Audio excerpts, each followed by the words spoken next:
Yeah. I'm continuously scratching my eyes because I'm eepy still. Yep. Hello, everybody, and welcome to another episode of the Dark Council podcast. It is me, the freelancer, here with Jake, who is very eepy. I'm so eepy. Because his dumbass was up till like 4 a.m. my time, playing fucking Helldivers. It was worth it, though. It was so much fun, but I'm tired now. He is absolutely whipped. I just woke up and I want to take a nap. Yeah, I fucking imagine. I imagine that's what you're wanting. Okay, I'm downing gamer subs, not sponsored. Not sponsored. But we are here today for... So, there's two factors I will bring to attention aside from our topic for today. One, tonight we will be starting our first string of playthroughs where every other Saturday we will stream a playthrough of a Star Wars game. Me and Jake, me playing through it and Jake commentating, or vice versa. Say that again? Well, said me playing through it, you commentating, or vice versa. That last, what, 3 syllables? 4 syllables, I can count. Say those again. Vice versa. Okay. Reversa. Okay. You have a fucking... Yeah, you that tired there? You bring a little... We extra slow today. Hold on. You do know it's vice versa, right? I'm aware of what it is. Okay, I'm aware of what it is. I say it like that. I say it like that because it's fun. Okay, that's completely fine. For a second there, I thought you were pulling like a fucking Italian plumber. No, vice versa. No. Okay. No, that's No, we're gonna be doing that, and our first playthrough will be me doing Force Unleashed. Ooh. The epic introductory story of Darth Vader's secret apprentice, Galen Merrick. I still stand by the best part of that game is the first 20 minutes. Where you're playing as Vader on Kashyyyk. It's so good. It is really fucking badass. And then you get put into fucking Starkiller and you're like, who's this guy? And you're like, oh, okay, he's kind of cool, I guess. He's not really Darth Vader, but like, he's no Vader, but he's better than Kylo Ren. True. He's also voiced by Sam Witwer, which is awesome. He did pull a Star Destroyer out of the sky, which I also think is really cool. He didn't just pull it out of the sky, he stopped the thing from crashing into a massive industrial recycling facility. I thought he pulled it into the recycling facility. No, he had to stop it because the ship was blown up from its docking station, and he had to stop the thing because it was going to crash into them. Okay. And if he didn't stop and slow it, it was going to crush him and the entire facility. Okay.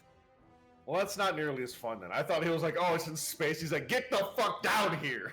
No, I think he did it initially. I think he did, like, pull it from the shipyard, but because he pulled it, it came crashing towards the facility, and then he had to stop it before it blew him and everybody else up. Well, here, you know what's a good way of figuring that out? We'll play through it! We'll get there!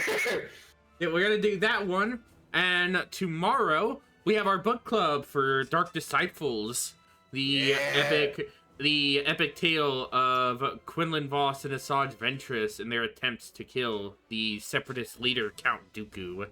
Dog, I ate that book up. Yeah, you seemed really excited about that one. Oh, this book is so good. Mm-hmm. Oh, fuck. Yeah, you were very much into this one compared to our Rogue Squadron read. Yes. Because this one is about characters. Which definitely seems to be more of an appeal for you. Yes, I like characters. You're definitely more enraptured with the characters than the sense of world and action. Yeah. Which action is fine, but this book had its own fair share of. Yeah, but I want to care for the characters that are in the action. Mm-hmm. And this one definitely does that in spades. But we will get to talk about that tomorrow. But we will get to talk about one of the characters from the novel today. That's right. Because our topic for today is the Jedi Master Quinlan Vos. As we discussed from our episode last week, when we went over the drone attack on the Wookiees. Yes. Fucking. Oh, we need to go over Wookiees at some point. We will go over. I'll do a whole deep dive of Kashyyyk and the Wookiees at some point. Because I want to talk about Wookiee Berserkers so bad. We'll get to run them. We'll get to run them numbers. I'm for that at some point. Kashyyyk's one of the more known Star Wars planets. Kashyyyk is definitely one of the most interesting overall. I want to talk about Galactic Battlegrounds units so bad. We're gonna talk about it, bro. We'll probably get to fucking see them. If we have my way on the fucking couch playthroughs, we will do the whole of Battlegrounds. We'll do every fucking chapter of that story. Oh, I bet you that records like garbage. It'd be better than freaking. It'll hopefully be better than I mean, I've seen how it records for some people who've done the modded playthrough. Yeah. Because there's some mods and stuff that make the game a bit more enhanced. So. That game came out before episode 2. And then they actually put an expansion out when episode 2 came out. Yeah, because it came out after episode 1. Yes. Because it was originally launched as a promotion, I think. It was originally launched alongside as part of a promotion for that. Because it has a storyline. It has a storyline tied to the droids and the Gungans in there. Dude, and the Naboo. No, the Naboo are part of the Gungans. The Naboo don't have their own. The Naboo do not have their own. They do not. They totally do. I guarantee you. I can 100% guarantee you the Naboo have their own. We will see. We will see when we do that one. Damn you. And I will be proven right because I played 500 hours of that game. Joke's on you. I used to play Dollhouse with that game. I don't think you understand. I was a little baby child. I too was little baby child because I've mentioned this many times. That was my first ever video game.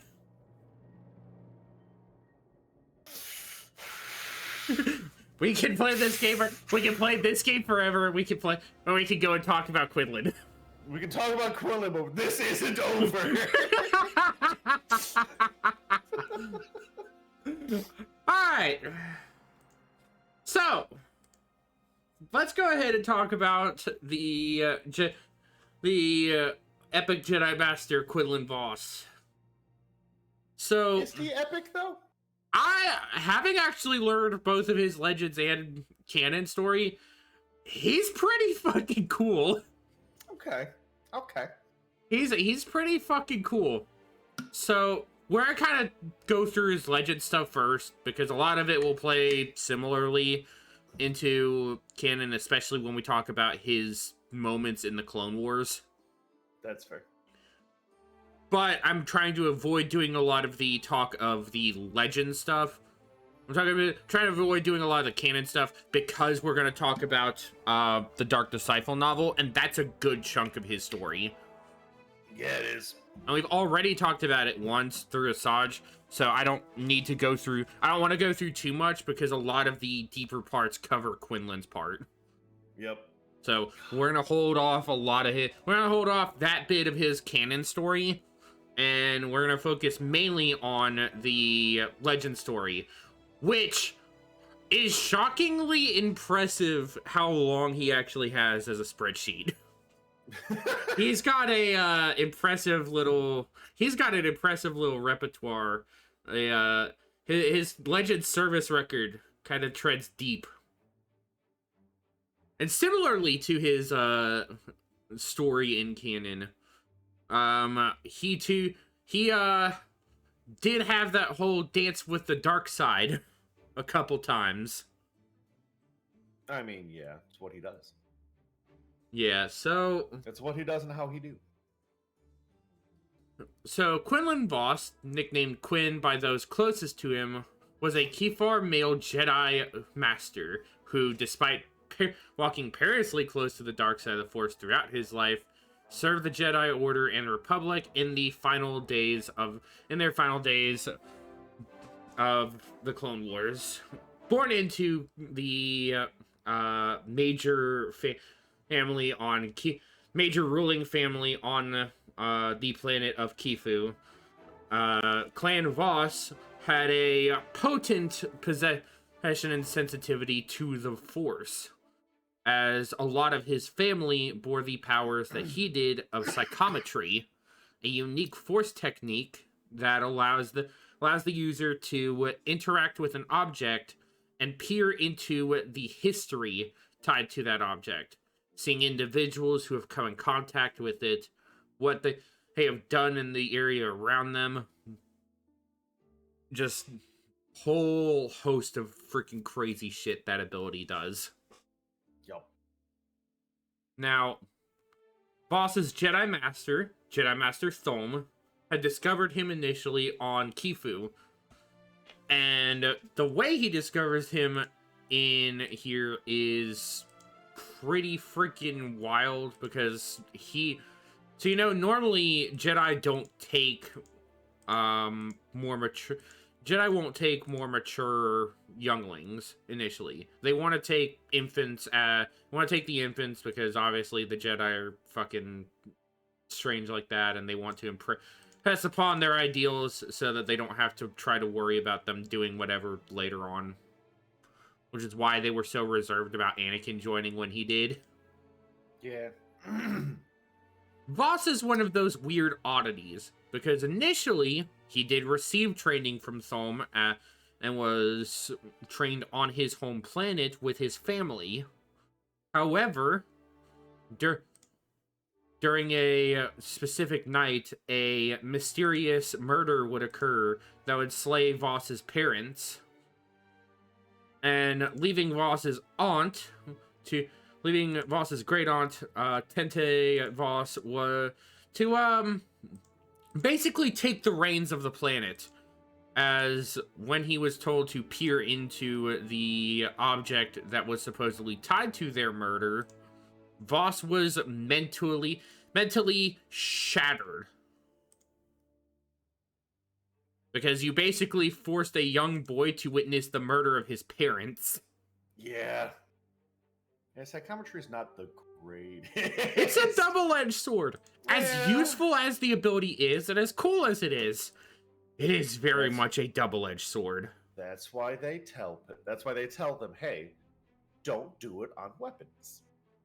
So it's a bad time. Despite Voss's initial involvement with, Voss's initial training on Kifu with Thom, after this incident, Voss was taken back to Coruscant because of the sheer experience he went through. Thom brought him back and decided that he would need Jedi training in order to quell a lot of that negative buildup. And Voss would go on the train with a bunch of other Jedi hopefuls. Hiritachi, Bont Aaron, Shilar, and Obi-Wan Kenobi. Good old Obi, dude. These were among some of the hopefuls that were trained together as younglings in the temple, with Voss trained specifically under his master Thom. Now, Voss, as a young apprentice, would come to be responsible for saving the life of another soon-to-be infamous Jedi, the Twi'lek child, Aayla Secura, from the rogue Wampa guard of a Hutt crime lord during a mission to Ryloth with Master Thom, around 46 BBY.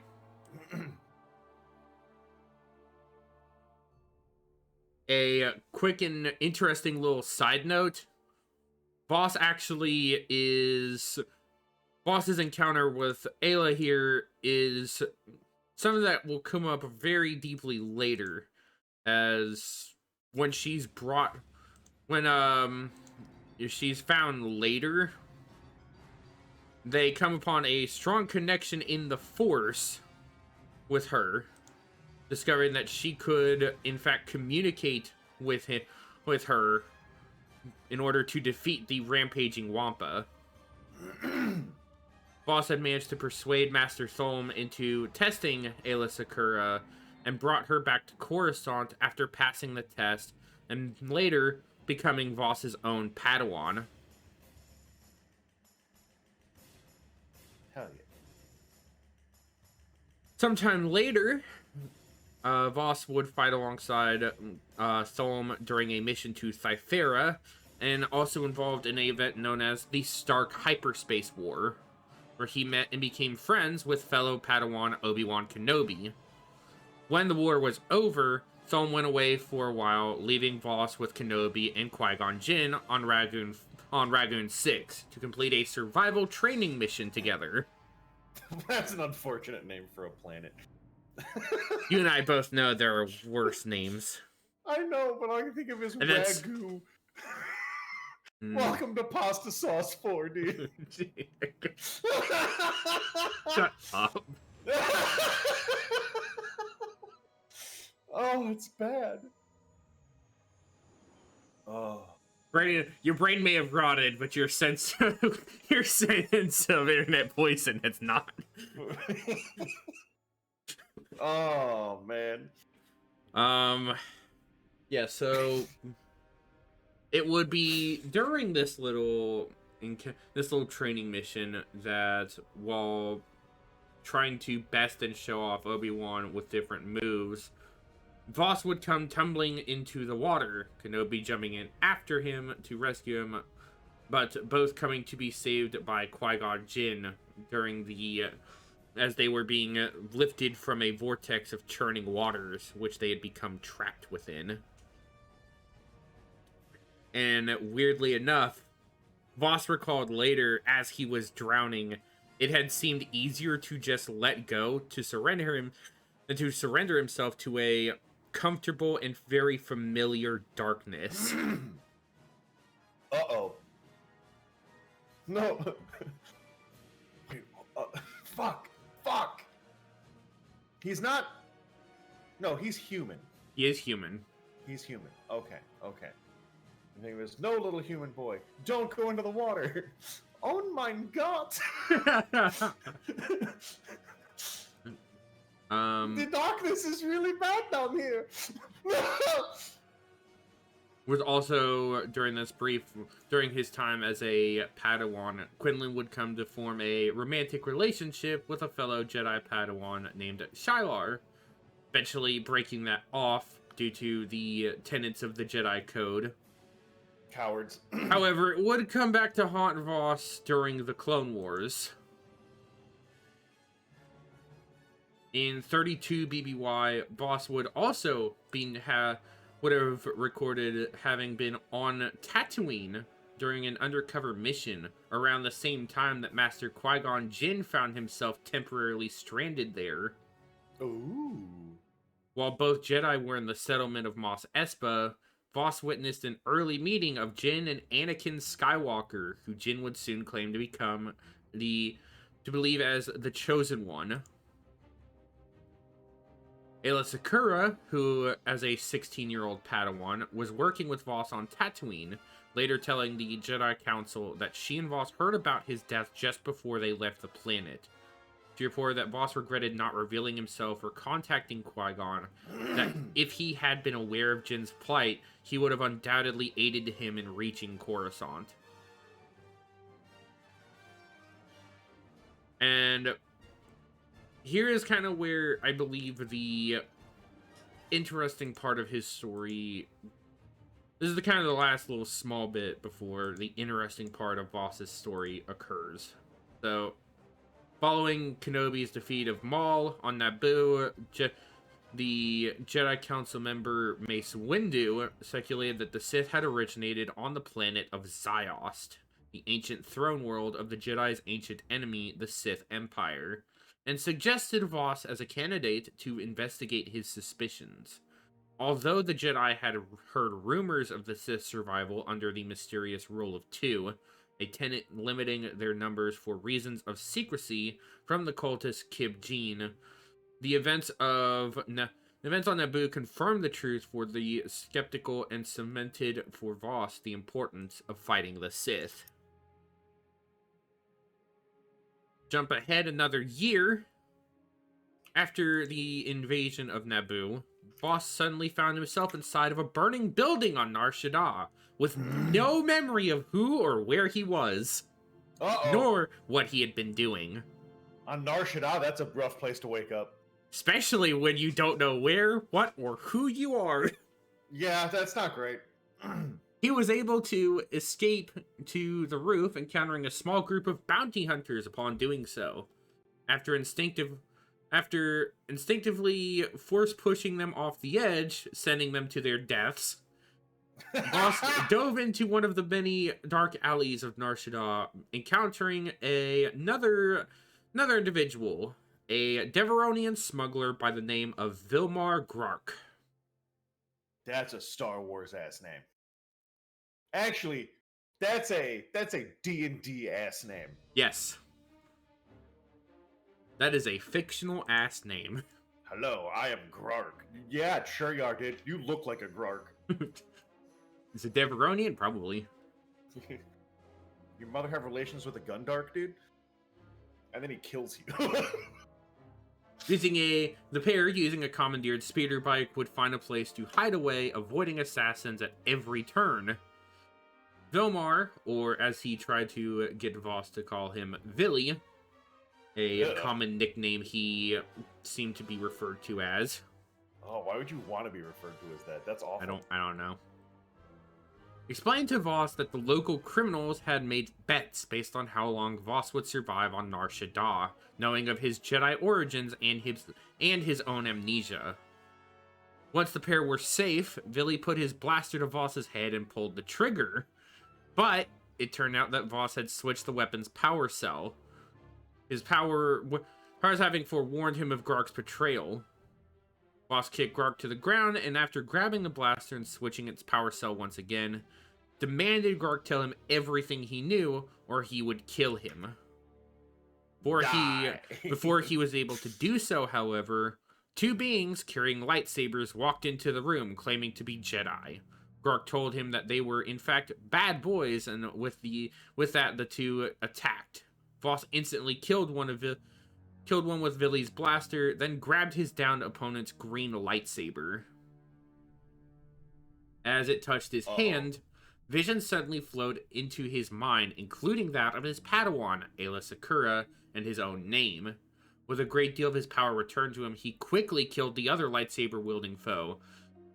And Vilmar revealed that while Voss was killing the fake Jedi, he had made a new bet that he would get off Nar Shaddaa alive. After being convinced to go with Grark, Voss grabbed the other lightsaber, which he could sense belonged to Aayla Secura. With that, they began their trek, trying to escape the smuggler's moon. On the way, Voss encountered more intense visions of Tatooine, Bib Fortuna, Tente Voss, and Glitteril.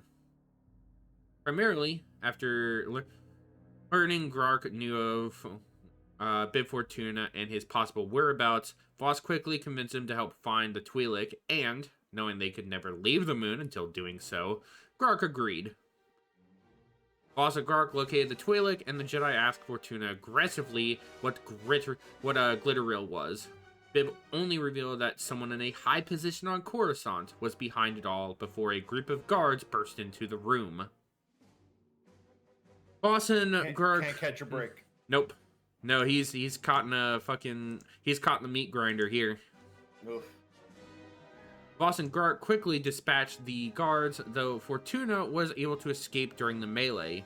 After the emergence of a droideka, the two escaped through a window, stealing Bib Fortuna's parked speeder, and immediately made their way to Grark's ship, the Inferno. Upon arriving to the ship's docking bay, Voss discovered Grark had failed to mention he lost the ship in his recent betting on Voss's possible demise. So the ship now has... It's your fault! So the ship now had security droids surrounding it, conveniently forcing Voss to help Grok regain the ship. That sucks. It's your fault you didn't die. I lost money on it. I lost my whole ship because of you not dying. How dare you? Upon entering the ship, Voss and Grok were not allowed to take off due to the Inferno's onboard navigation droid, NT-600, correctly claiming that Grok was no longer the owner. With annoyed bounty hunters and gamblers fast approaching, Voss had quickly made a new suggestion to the droid that activating the shields would protect the new owner's investment. Agreeing with this logic, NT activated the shields, though they began deteriorating instantly due to an ion cannon wielding bounty hunter firing upon it. Soon after, a Quarren named Gorizma suddenly came on screen, accusing Villy of stealing back the Inferno. Vilmar had promised that he would simply fly the Inferno off planet, collecting his soon-to-be winnings due to Voss escaping Nar Shaddaa and allowing himself to buy the ship back. Gorizma is... It's Gorizma. I messed that up. I'm a little bit brain rotted too, I guess. That or that dyslexia is kicking much harder today. We're getting a lot of weird names to pronounce in this one. Yzma?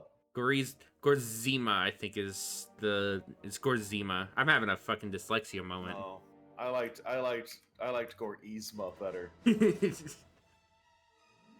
I know. Smash him with a hammer! Oh man, life is bad sometimes. Sometimes it is. It's bad sometimes. We have fun with it though. We mix that pleasure with the pain. Yeah, that's right. Gorizma disagreed, however, but Voss was able to persuade him, allowing the two to fly away from Nar Shaddaa. Credits finding their way into Gorizma's account, with Voss not being sure where to go next to fill out his memory a bit more. Grok reasoned that the best place would be where he was born, so NT-600 scanned the Jedi to discover that he was a Kifar from the planet Kifu. After granting him transport to his homeworld, Vilmar stayed behind on the ship, allowing Voss to seek out his past and perhaps learn a little more about himself. While on the planet, Voss met with his aunt Tinte Voss, the Shifu of Kifu and Kifex. Though she shunned the Jedi, as well as Quinlan's Padawan Aayla Secura, she told him that a few weeks ago he and Secura had come to Kifu to learn of a drug called Glitteril. She explained that the drug was a combination of glitter, stim, and rill that the corporate sector authority had become quite interested in. And that he and Secura had investigated the matter on Nar Shaddaa and Tatooine. Also echoing Bib Fortuna's statement on Nar Shaddaa that someone high up on Coruscant was in fact behind it all. Is Tatooine just like a cursed place? It just draws in every character who has an important story in the galaxy? I guess. I mean, even Revan fucking goes there, so... Tatooine has an aura about it that anyone who's anyone has to be there at some point. That why all the characters in SOTOR go there? Yes. It has nothing to do with the fact that Disney and people who write for Star Wars are like, oh, but yeah, like Tatooine's really cool though. And you look at it, it's just a barren rock full of sand. You're like, yeah, sure. See, the problem is not even that it's a... The problem is not even fully that they believe it's cool. They make it up as a sort of like significant... Like a sort of like significance in nostalgia, while also being the easiest planet to do fucking sets on. Yeah, because there's nothing there. There's nothing here. Oh, you know what? I can't say much because they introduced a new desert planet, Jakku, and that one sucks more. Yeah, because there's a bunch. Well, I mean, that one at least has stuff all over it. True. It may all be fucking wrecks of fucking Imperial New Republic warships and vehicles, but it's something. Oh. Tatooine is just sand. It's rough and coarse and gets everywhere. Don't like sand. Oh, the funniest part is I actually don't like sand because it's coarse and rough and gets everywhere. That's a real thing. I do not like sand. Wild. Oh. So, at this point, Boss and Vilmar decide that they will pursue the lead on Ryloth to find Ayla Secura and possibly learn more about what the fuck's going on with this glitteril drug. Voss and Vilmar would have reached the planet and be met by Voss's cousin, Asante Voss. After a brief moment of disappointment upon realizing Voss didn't recognize her, she would lead them to a Twi'lek chieftain named Pol Secura, the uncle of Ayla Secura. Voss explained his situation to him and stated that the last time Voss and Ayla came to Ryloth, they found nothing in their investigation and went to Kessel, the place of origin for Glitterstim, by the way. One half of Glitteril's main components. Weary from his ordeal on Nar Shaddaa, Voss stayed the night at the Secura residence. When he awoke, he was contacted via hologram by Vilmar, who told him to meet him by the rock gardens of Ryloth. Upon arrival, Voss was confronted by another Deveronian, Vilmar's cousin Homar. Homar was quickly shot down by Vilmar, who told Voss that he had recently made another bet that he would get off Ryloth alive. Because the bets don't stop here. Stop betting on lives!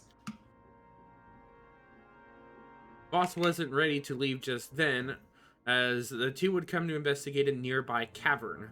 Voss picking up traces of his and Sakura's visit there. When they arrived, the two found a mass web of giant spider eggs, the kind found normally on Kessel and used to make Glitterstim. Hint, hint, nudge, nudge for any of you fuckers who ever want to do an Edge of the Empire game and want to know how you actually make Glitterstim. You gotta go you gotta go harvest giant spider eggs from Kessel. Awful. I also don't like the idea that Kessel has giant spiders on it. Not a fan of that. Don't want to go to Kessel now, do you? When's Kessel? Never. Can't believe you did this to me. If it makes you feel any better, I did actually do Kessel as my last battle in my freaking my Zinj playthrough. That does make me feel better. I saved that as the last played it because by that point I literally had nothing left to conquer. You waited till the last minute, then, you motherfucker. You damn right I did. The game didn't fucking end, so I'm sitting here like, am I gonna have to conquer Kessel? Oh well, I was gonna do this anyway. I like the idea that you're just like, yes, I have the entire galaxy. What about Kessel? Fuck Kessel. Well, I thought it was gonna end because I killed all the primary enemies. Like, I didn't think it was actually gonna like register the neutral forces as freaking irrelevant enemies for me to take. They're dirty, filthy neutrals. They gotta go. Damn. I am Zap Brannigan. Does that make me Kith? She looks like a steakhouse, but handles like a bistro.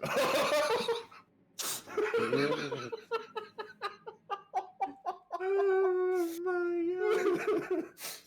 Hey, if you're Kith though, good on you, dude. Amy's great.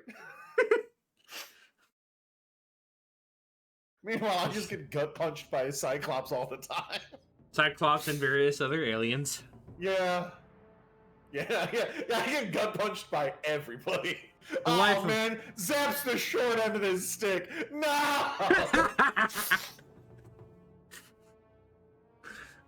Oh man, Fucking love Futurama, dude. So good. Oh. But yeah. So giant spider eggs apparently is how you make that drug, and they found a lot of them in the. They found a lot of those in this cavern. I think that it is crazy that someone somewhere had to be like, how do we make this shit stronger? Ah, yes, spider eggs. This is some Emperor's Children level nonsense. Like, how? Who's the first person to go around being like, spider eggs? Put those in there. We're gonna turn spiders into drugs. I mushed up the spider eggs into a paste, and then I tasted it and got real high. Why'd you mash up the spider eggs? Because I wanted to. Because I wanted to know if it would get me real high.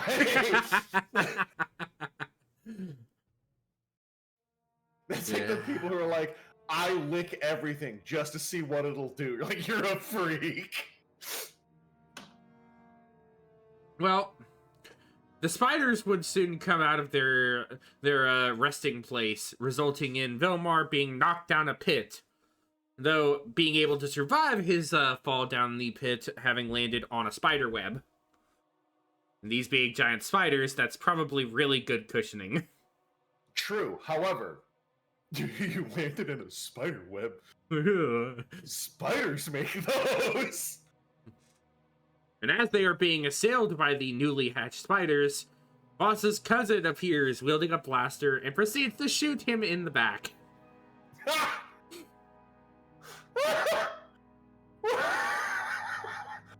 Help, help, I'm caught by spiders. Sucks for you, idiot. Pooh. Sucks for you, idiot. Fucking boss. I'll go help you. Bam.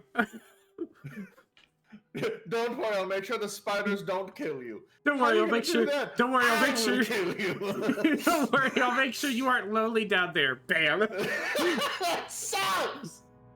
Oh my god. Although, to be fair, if I was caught in a giant spider web and spiders were getting ready to eat me, I would also rather be shot. Now, it's Voss in this instant who is shot. By the way, I should specify if that's not clear. No, that's clear. I'd rather be shot than eaten by spiders. I don't care who I am.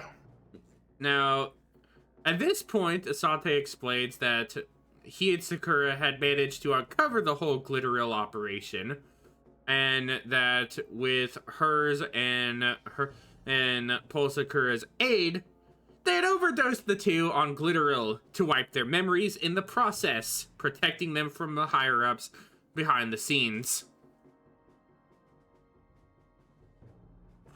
Imagine being so hopped up on spice that you literally forgot who you were and end up on some completely different fucking planet.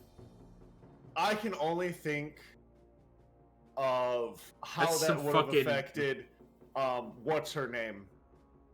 Who got dusted by the moth. Oh, yeah. Could you imagine he misdosed her? She just forgot who she was and ended up on Tatooine. Well, see, the difference is that was a raw form of spice. That was raw spice. True. That was a dusting of raw spice. This was processed between two different strains of spice. Raw spice, the forgotten Spice Girl. Shut up. Shut up. Awful. His Ragnarok got stronger today, chat. I'm more powerful than you can possibly imagine. Guys, he got stronger because of this bullshit.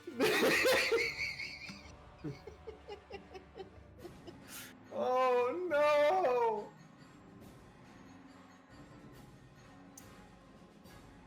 You're sitting there like, okay, we have to come up with names for the Spice Girls.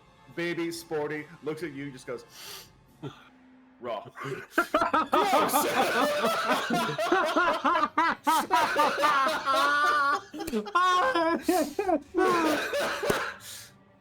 Oh my god. It's awful. Absolutely awful. Oh man. Oh, it's bad today, dude. It's real bad today for you. Ooh. Well, we're not through this charade yet. It's only gonna get worse. Oh, yeah. Well, like I said, the two of them try to cover up this whole scene, and now she stands there prepared. Voss's cousin stands prepared to kill Voss, pulling her blaster up to his head. Before she can commit the deed, old Mama Spider appears from behind her and proceeds to impale the bitch. Deserved. With the aid of a recovered Vilbar, Voss was able to kill the spider, and with this new information decided to set off to find Paul Sakura. Voss and Garg barged into the Sakura's residence, overlooking the caves of Ryloth, aggressively demanding to know where Jedi Sakura was. Paul fearfully revealed that she was now one of his servants, motioning to her, mere meters away. Voss introduced himself and asked if she remembered him, but she didn't.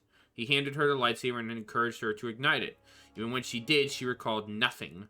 Voss threateningly asked Paul Sakura what he had done to her, and he explained simply that she had been given more glitteril every day to suppress her Jedi memories. So, while Voss seemed to have only caught a bit of this, she's been getting daily doses of this shit.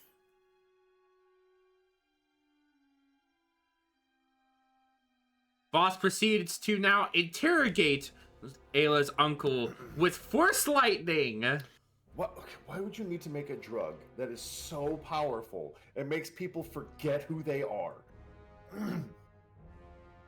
Who is that for? I assume it's for the people who want to forget. I mean, I guess, but like that's like, dude, just drink. This is more effective and quick. I guess. But yeah, no. Voss is now zapping Paul Sakura with Force Lightning, demanding to know who was behind the selling of the drugs to the corporate sector. That who does number 2 work for? Number 1.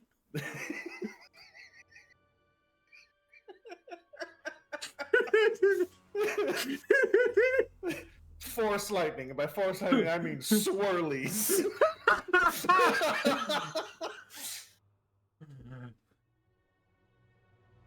It's bad. My brain is bad today. Rotted through. Oh man. Plain through today.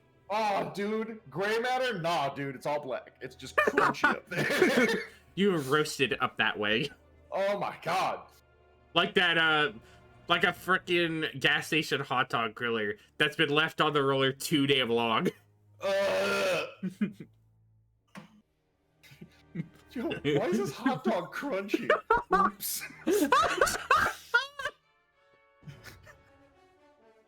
My brain is full of hot dogs, dude. Oh no. How do we live this existence? It's like the hot dog you left over the campfire too long and you touch, it just crumbles to dust. I've had that happen to me once. I'm not even joking. I've had that happen once. Yeah, where did all of it go? It was like it was hollow and you just touch it, just whoosh. My hot dog. It only got like the top half of it, but it was fucking crazy to actually see it just crumple up. It's like oh man, who made my hot dog out of paper mache? I asked for a beef break, not a freaking paper roll.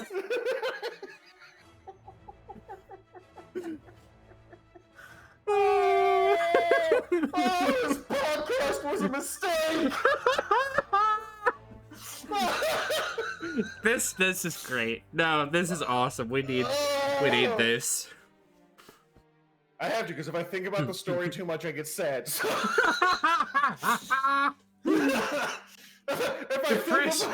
If I think about Quinlan's future, I get sad.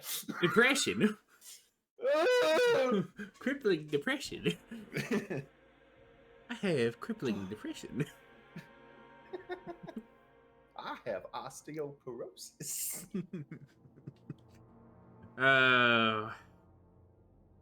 Yeah.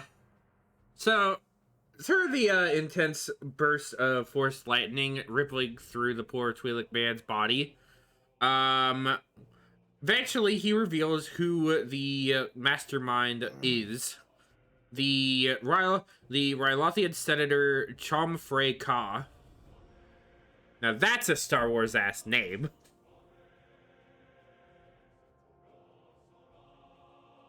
As Voss was getting ready to kill him, Aayla Secura instinctively pushed them both off the ledge, leaving Voss hanging on the edge, sending her uncle plummeting to a stone platform below, killing him instantly. Yo, he got Gamorra'd? Yeah. Oh no! And the worst part is, it was all in an effort to get them both to just stop. Of course it was. Everybody stop! Whoosh! Oops. Uh-oh. As she rushed over to her uncle, Vilmar pulled Voss up, explaining to him that going after her would be useless because to her, he had now become nothing more than the man who made her kill her uncle. Fuck off! You made me do it. No, I didn't make you force push nobody. That's dumb. That's so stupid. Yeah, it's stupid. What a dumb anime trope that is. Fuck you. You made me kill him. I didn't make you do anything. Who are you? The difference is, it's actually the universe, because he knows exactly who she is. She knows nothing about him. If you think about it, at this point, because of how much he's been hyped up on drugs, he is a complete stranger to her. Glitterstim's a hell of a drug. Glitteril. Glitteril's a hell of a drug, dude. It made me stop on that guy's couch. Oh. After this whole escapade, they make their way off to Coruscant in order to pursue the senator who's supposedly the mastermind behind this whole affair. Voss and Vilmar were contacted via hologram by Mace Windu, who had said that he had managed to learn of Voss's memory loss from Tente Voss, as well as his assassination of Pol Secur on Ryloth, and that he was to come back to Coruscant for retraining immediately. Because we're right here at the precipice of the action, and you gotta come back here and come be a good Jedi boy. Yup. You understand me? We'll be in big trouble if you don't come back here. You're gonna be getting such a talking to. We don't do the. Grounded. We're gonna brainwash Fortil College. We're gonna brainwash you real hard. Do you hear me? Grounded Fortil College. Fortil College.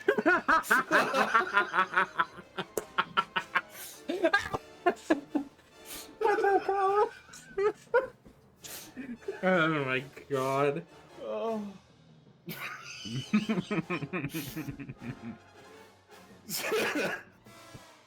Boss sitting there holding holding a leash around dark side powers.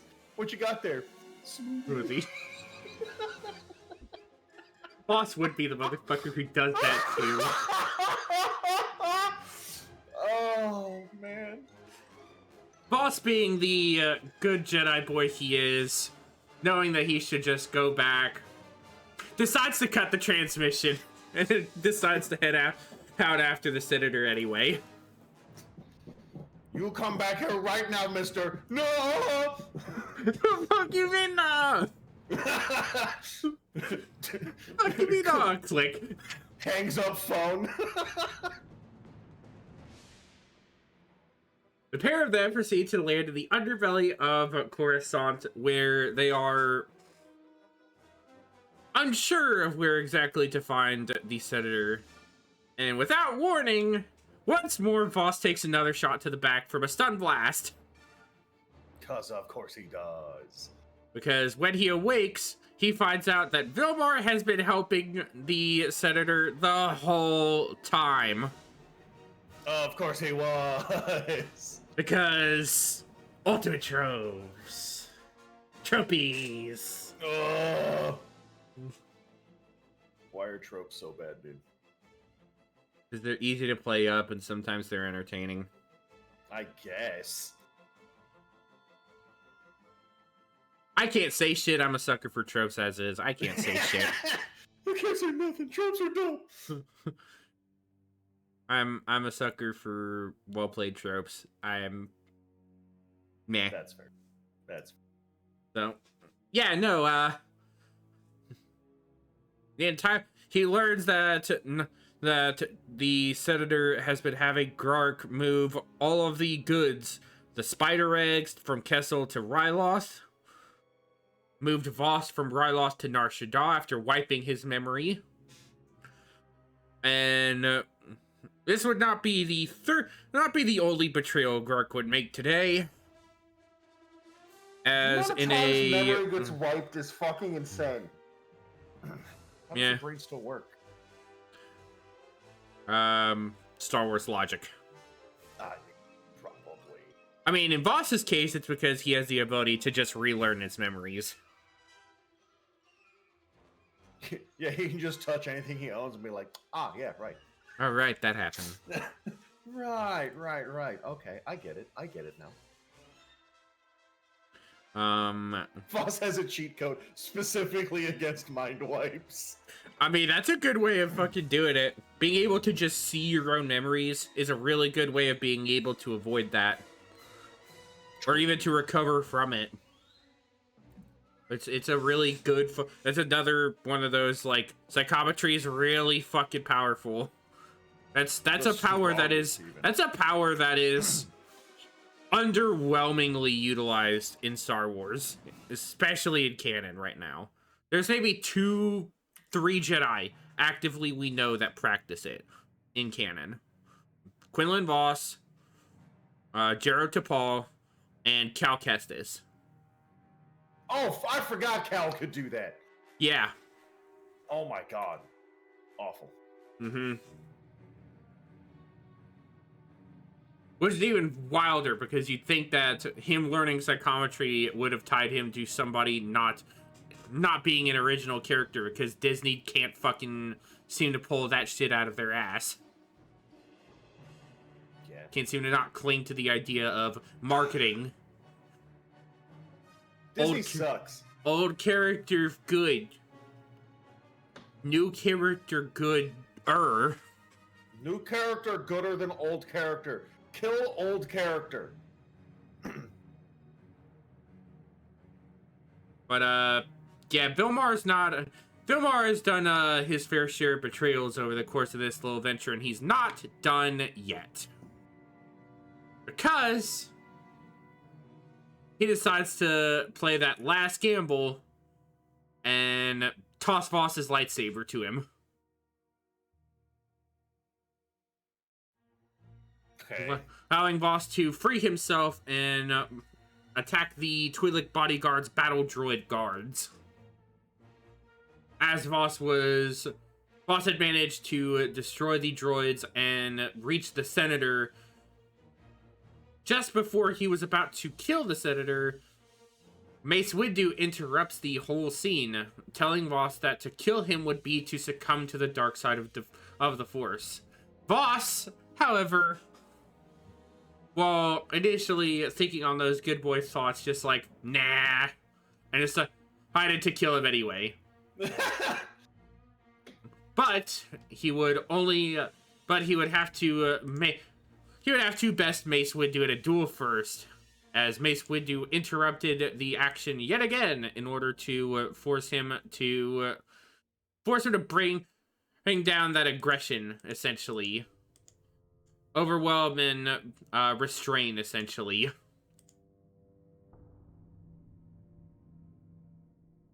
Ultimately, they were able to bring Voss to heel, and with one additional request to bring him back to retrain him, was that they were to retrieve Ayla from Ryloth and allow her to be retrained as well. I have to go get my Padawan back. Okay, well, why is she over there? She hates me because I made her kill her own grandpa. Her uncle. Same thing. Might as well be. Unbeknownst to all, however, the entire debacle had seemingly been engineered behind the scenes. Ooh. By a mysterious dark force whose name remains a mystery. In order to turn Voss into a new dark acolyte. Definitely not Palpatine. No, never. Never Palpatine. Never. Couldn't be part of his grand machination.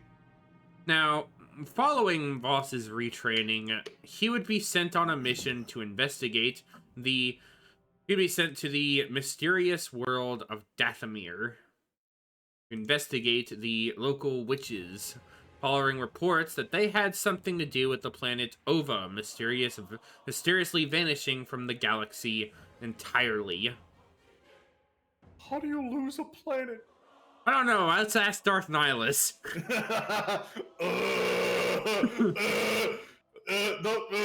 Those planets didn't disappear. They were annihilated. They were devoured. They were turned to moons. God, yeah, Nihilus is cool. Yeah. Boss given a Majora's Mask level fucking time frame of 4 days to operate. Wait, hold on. What? Run that past me one more time? Voss being given a Majora's Mask level of time to operate with only 4 days to do his job.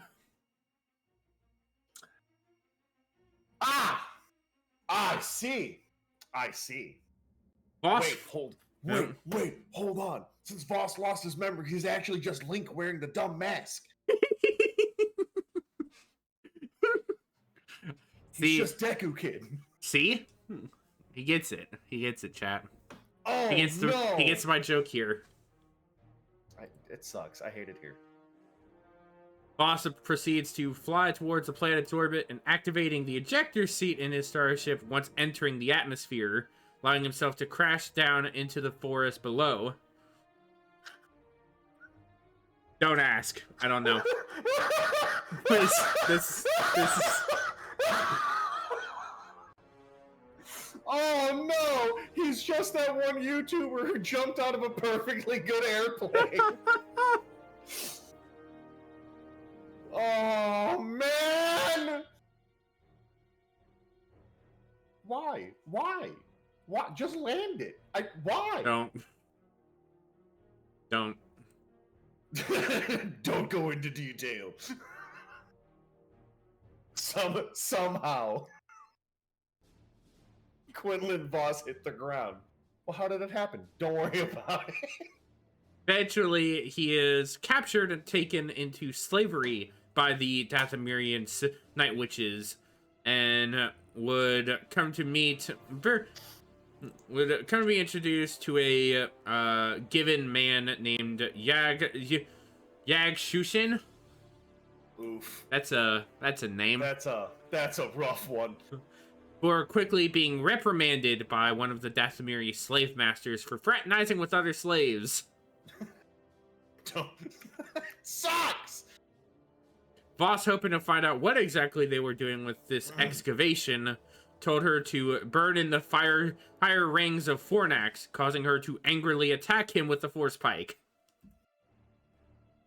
Before she could accurately hit him, a sudden rock quake sent boulders crashing onto many of the workers, including his seemingly new friend Yag Shushin, though he survived due to the Given's tough exoskeleton. I believe, if I remember correctly, the Given are actually supposed to be like bug people. Oh, like the game. Kinda. I think they're actually more like the Verpine. Oh, no. Okay. Oh, no. No. I know what they are. No, these are the Wraith dudes. These are the Wraith dudes. Wait, these are the... Hang on. I'm gonna share... guys? Hang on. I don't like it. Nope. Why is his face like that? No, get your fucking scream mask face looking ass out of here. Hello, I am Ghostface Killer. I am actually just two teenagers in a trench coat. hate it. I don't like him. I don't like. I don't like anything this dude's got. Yeah, and apparently and he apparently does survive the boulders crashing onto him. Of course he does. Look at his face. Awful. That's a I survive boulders kind of face. That's the I am the stuff of your fucking nightmares. Oh, you thought you were safe. Not with my mere existence around. No, you won't dare survive my face. While being kept in his laser prison with the other slaves, Voss was offered healing by Ross Lai, known to the workers as the Rancor, the hunchback daughter of the Night Sister matriarch Zalim. Hey, Though that's fucked up that you would bring her disability into this. I mean, it's literally why they call her that. Literally explains the nickname. I can't not, dude. It's kind of like it's a necessary detail. A necessary detail. It's not a matter of trying to be hurtful to them. Yeah, but like, that's a rough way to go about that. Who are you? I'm the hunchback daughter. Ugh. Though Voss refused, he sensed something special about her. Suddenly, a group of Dathomiri riding actual Rancors, led by Yong Ti, arrived, shooting and injuring Ross Lai, but not killing her. Yag quickly explained to Voss that they were a rival clan of witches, coming to steal slaves and mates. One of them fired upon the laser grid security console, allowing them to walk through unscathed and take anyone they liked. Or special witches. Voss was soon lassoed by one of the Rancor-mounted witches and desperately used the force to reactivate the laser grid, killing one of the Rancors. Suddenly, a large tunneling machine called a subterranean, probably by a Dathomiri, came flying out of the ground and fired upon all of the attacking witches, killing all of them and successfully defending her slaves. The next day, Voss's digging was interrupted by a giant Woofa, burrowing out of the ground and attacking the workers. Okay. Oh, a loofah? Woofa. Woofa. They're apparently a giant worm. Oh, okay. They're actually mentioned as like a big delicacy, like traditional material thing for the Night Sisters and the witches, apparently. Apparently that's a thing for them. Okay. Like, if a slave actually finds one, they can get... Apparently, finding one is considered a trophy amongst the slaves, and it proves them as, like, one of the better slaves or something. I'm the best slave. I found a huge gross worm. It nearly killed all of us. Oh, man. It's the spice worm, dude. It's smaller. I like in the Spice War just something like the freaking, more like the freaking giant monster worm from freaking. Oh God, there was a Clone Wars. There's a Clone Wars episode. I'm fucking forget. It's the one from the Blue Shadow Virus episodes. When they go to Aigo and the fucking giant worm thing or whatever, I think it is. That's that thing? No, it's not that thing. Oh, okay. No, it is not that thing, but I'm trying to remember what fucking episode it was. I don't remember what episode that big fucking worm creature appeared. But it was in an episode of the Clone Wars where it, like, popped in. No, I remember what it fucking was. It was the Rookies episode with the clone cadets. The clone cadets on the Rishi base. One that fucking snags up one of the clones and then comes back later. Rex pops in the fucking eye and just kills it. Okay, I haven't gotten to that one yet. I mean, it's like one of the first 5 episodes. Then I have got to it, I just don't remember. I think I've talked about it at one point, but I don't remember. So I'm currently going through Clone Wars. Oh, yeah? Oh, you and Beans both are, I guess. I'm in season 2, because I remember dude, most of season 1. Yeah, dude, that's like one of the you'll want to remember that episode because that's a whole story arc for later episodes. Okay.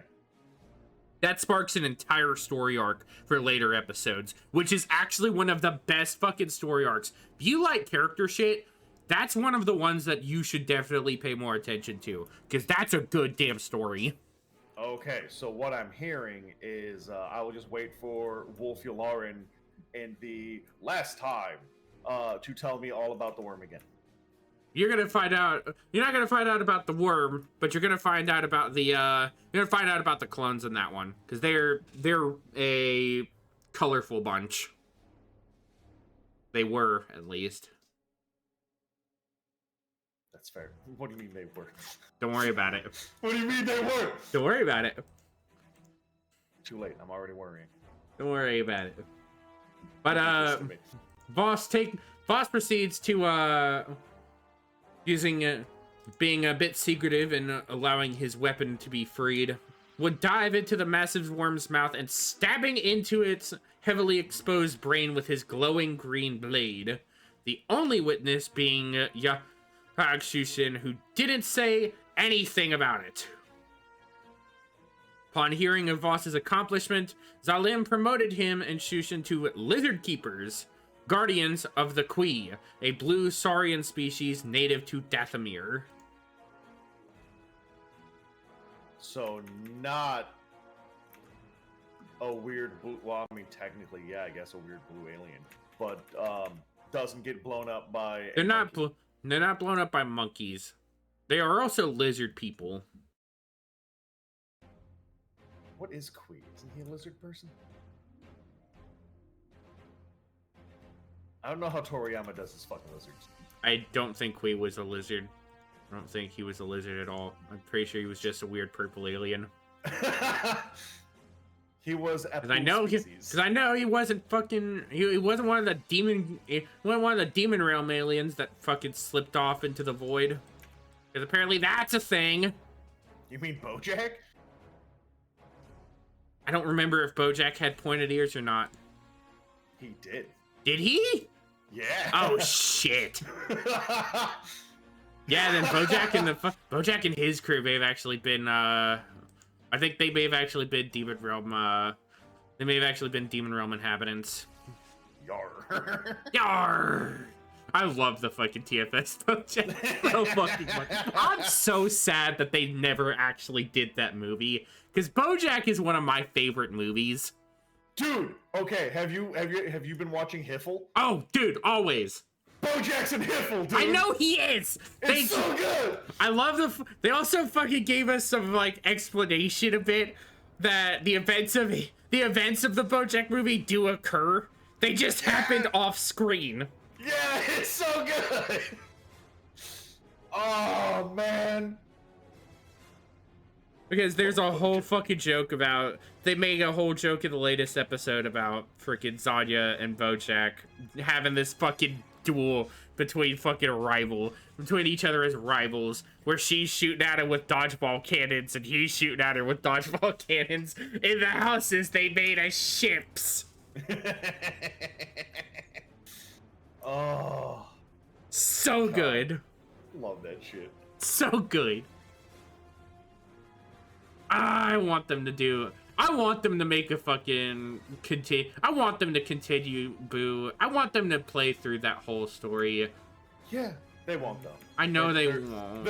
I mean, they might eventually, but as of right now, they are very sick and tired of DPC. I don't even think. I understand. Yeah, there's a lot. They've been doing it for like a long time. 20 years. A long time.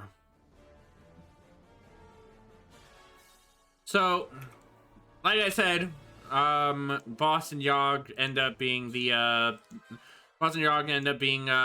lizard keepers for their efforts in destroying the giant Wufa. Now, upon arriving in the Kui stable, Shushin explained to Voss that the Dathomiri were cutting off the Kui's paws and using them to activate the machines in the temples they were excavating. He also said that it's just animal abuse. Well, these are not even animals, they're actual people, which is even worse. That... I mean... I think I like animals more than I like sentience. Fair. Except...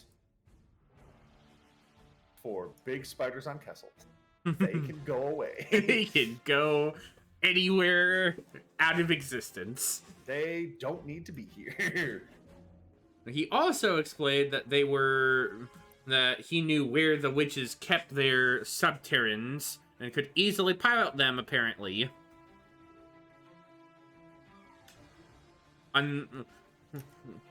Uncertain, but fellow worker explained to him how to do it, but just as he was about to eagerly demonstrate on an unfortunate Kui, Voss punched him to the ground, taking his lightsaber and killing all the attacking slaves. Voss then sliced through the Kui cages, setting them free, and told Yag to go get a subterrane. He did so, and Voss noticed one Kui standing its ground, seeming to want to converse with Voss via psychometry. He agreed and put his hand to the creature's paw. Kui told him of his species' ancestors, the Qua, and how they built interstellar gateways called infinity gates underground, concealing them with large pyramidal star temples. The temples were laden with lethal traps throughout the interior and guarded by giant woofas from without. As a result of both of these deterrents, the Dathomiri were attempting to dig under the star temples and access the Infinity Gate. The Kui told Voss that as he has killed one of the temple's guardians, he must replace it. Voss understood, and the Kui ran off with the rest of the herd. Voss suddenly realized that Roslai, the hunchback daughter of Zalim, was spying on him. Chased after her, only to be lured into a giant pit filled with hog-like creatures. Roslai walked away, saying she didn't want him interfering with her plans. Voss killed several of the boars and jumped out of the hole, catching up with Roslai, who had transformed from her disfigured guise into an upright, red-haired woman. Voss eavesdropped on... Fake. Yeah, some real freaking Wicked Witch level shit. I was thinking more like, what's her face from The Witcher? Was it Triss? Yeah, no, not Triss. Yennefer. Yennefer, yeah. Yeah. Yeah. I'm just a horrible little lady. Now I'm hot. Shut up. I mean, beforehand she wasn't horrible. Then she learned what power was. True. She's like, I like power. Power makes me hot now. Voss proceeded to eavesdrop on lies, speaking to a force spirit, her father, and Zalim's husband. Learned that Zalim killed her husband for being force sensitive, fearing any male becoming too powerful. Damn, sounds like sounds like the extreme part of that society on here, huh? It's always been extreme. One person gets too powerful, and then you gotta kill them. They gotta go. Gotta go. They know they've learned too much. They must leave. Leave this mortal coil. Perish. Forever. And then you just fucking die. Yup. Now, Bly promised to take revenge, but Voss then revealed himself. Bly promised to take revenge. Voss then revealed himself, offering that the two should work together to stop Zalim's excavating of the star temples. Bly disagreed, explaining that she wanted Zalim to gain access to the temples. Then she would kill her and use the Infinity Gates for herself. With that, Bly used the Force Choke technique on Voss, planting him against a pillar, throwing him about like a ragdoll. Oh, that's not where I thought that was going. No. Choked him against a pillar. I was like, kinky. Oh, ragdoll? Not as good. Or she could kill him, however. 3 other witches appeared, named Vanya, Yanni, and Lila. Apparently, having heard the previous conversation, As Lai released Voss from her force choke, the witches seemed pleased to learn that Lai had become beautiful and accepted her into their sisterhood. Damn. That's fucked. You're hot now. Welcome, sister. What the fuck? Some ugly duckling level shit right there, oh huh? my god. You're a real piece of slag. Oh, but you're like hot now, so it's fine. Lai didn't seem very eager to do so, however, as she once again used force choke, this time on Leela, killing her. Yanni ran away in fear as Vanya used the force throw nearby to throw a mound of rocks at Roslai. Realizing that she would be a powerful ally, Voss slashed the rocks apart before they could touch Lai, causing Vanya to retreat. Voss once again made his offer to Lai, asking for her aid in trying to best Zalim. Voss finally relinquishing decided to rendezvous with Yagshin and use a subterrane to dive underground. He was soon attacked, however, by a group of Dathomiri, taken prisoner and transported to Zalim's personal tent. Proceeding to be shackled to a vertical bed, Voss was injected with deadly artery worms. What the fuck? Witches, man! Witches! Why do they suck so bad, dude? It's the witches, man! I'm tired of these motherfucking witches on this motherfucking planet. Yeah, I'm glad we got through Dathomir when we did, because now we're just gonna get to bring it up a ton. I don't even think this is the last time we'll talk about Dathomir either. This is the worst part. Awful. Just awful. But,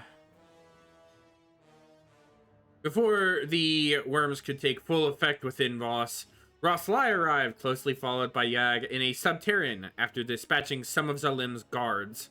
Voss and Lai boarded the subterrane and flew off to safety, digging underground once at the location of the Infinity Gate. Lai gave Voss a potion containing her blood, which, being a witch's blood, somehow made him immune to the artery worms. I don't. That's sister magic bullshit, Jake. That's sister magic bullshit. I'm tired of this magic in my space fantasy, dude. The Force. These space wizards aren't the space wizards I like. These space wizards are different from the space witches, and I'm so confused. Yes, we have different magics. Shut up. It's just wizard shit. It's just wizardy witch doctor nonsense. I hate it here. I also hate the idea of, like, just artery worms. It's just awful. It makes my skin crawl. I don't like it. Yeah, it's not a comforting thought. Suddenly, two Dathomiri ships piloted by Vanya and Zalim arrived, and proceed to... the three ships fly off into the Star Chamber, the massive room containing the Infinity Gate.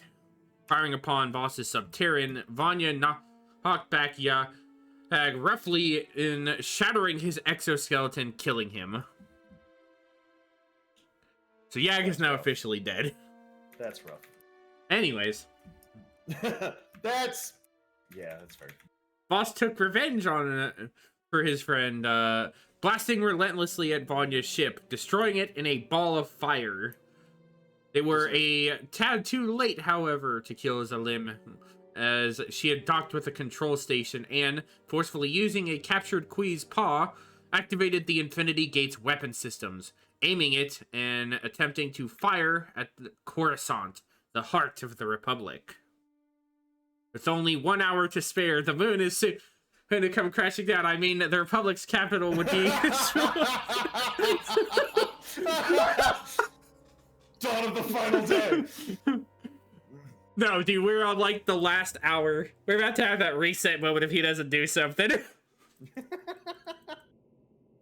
He's got to do this quick. Quick, play the Song of Time.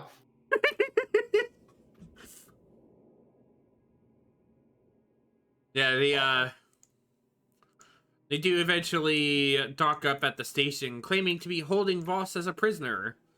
Lai declared herself to be on Zalim's side, but her mother needed convincing. Lai, using an illusion spell, stabbed her force pike into Voss's chest and demanded justice for her fallen father from Zalim. After being denied, Lai stabbed her mother in the stomach, killing her, and walked off. Jesus Christ! This is so convoluted. Yeah. The events of this when we talked about it in our Dathomir episode, go check that episode out, by the way. We talked about this we made the mention of this little segment here. This sounded a lot cooler. I'm not exactly impressed with this little stint of his history, but it's all mostly just because it's, again, weird Dathomirian Night Sister nonsense. She walks off and then proceeds to leave Voss to die against Zalim's guards. Voss backed up against the wall, physically activated the Star Chamber's death traps, killing all of the guards, though Lai was able to dodge them. Voss activated another trap, and this one simply stunning Lai, allowing Voss to reverse the energy beam, plummeting towards Coruscant, sending it towards his current location instead. So yeah, the moon really did come crashing back down on him. Shame. Voss gathered Lai, carrying her back to the Subterran and making the jump to hyperspace, flying to the now safe Coruscant with his mission accomplished. This whole event, by the way, is exactly why Dathomir no longer appears in official records for galactic star charts, and why it is counted as a quarantine zone. Understandable. Because the planet became too dangerous even by the Jedi standards because of this very event. Jedi are scared of space witches, dude. Scared of space witches and their super fucking space temples. Full of lizard claws. Man, it sucks. Jump ahead another year now, and Voss is on his way to one of the planets in the system of his home planet of Kifu. At the request of his aunt, Tinte Voss, he is requested to investigate a break-in and slaughter at one of the planet's security compounds of Kifex, as well as a disturbance in the force reported by the Jedi Trasa, a current watchman of the Kifu sector. Upon arriving at the Kifex security compound in question, Voss would investigate and find himself under assailment by a group of Anzati, which, if you don't know, are horrible fucking Star Wars vampires. I shall provide picture. Please, please, please.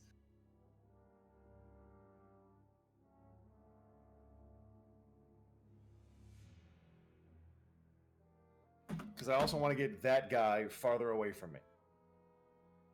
I don't like the weird wraith face. I don't like him.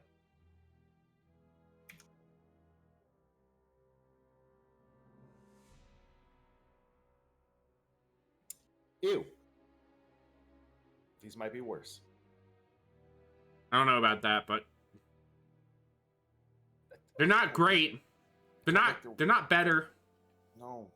Because at least with him, he doesn't have any weird stuff outside of fucking exoskeleton. Ugh. These guys actually are fucking vampires, by the way. I kind of figured you weren't joking when you said they were. No, they are. They actually are like horrible blood-sucking monsters.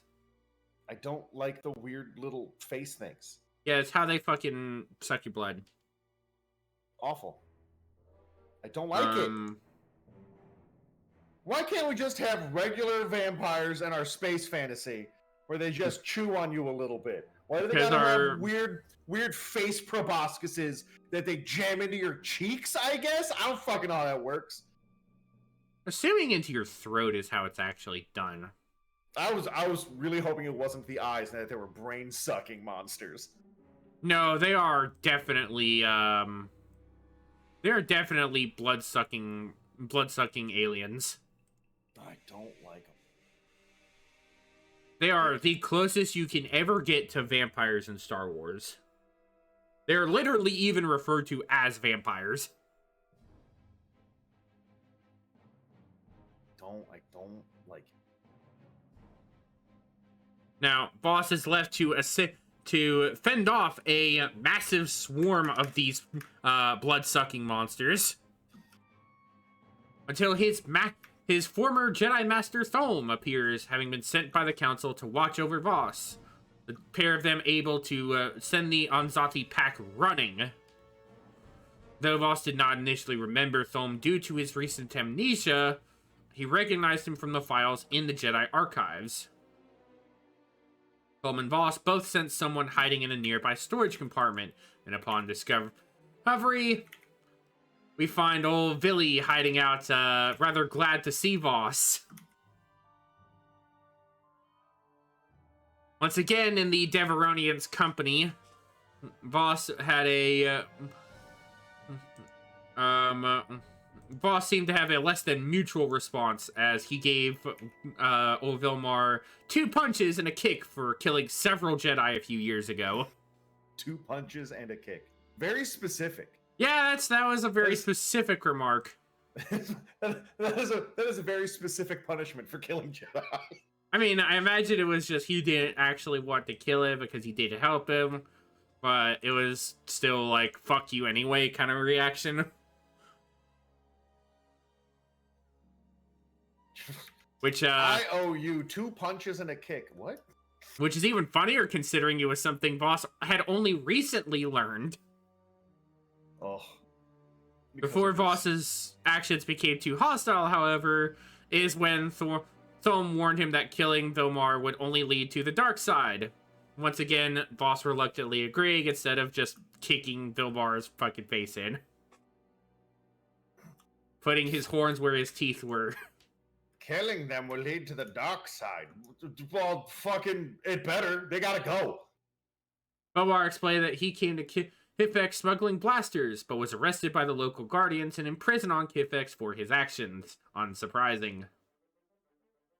He, however, would believe that Voss and Thom would get him off Kifex, leading the Jedi to a nearby settlement, where they were fired upon by order of Gorto Zaga, the chief of the settlement there. Man, there sure are a lot of these fucking Star Wars ass names in this one. Yeah, there's a lot of ones here. Specifically, that no one was to be let in after sundown, specifically,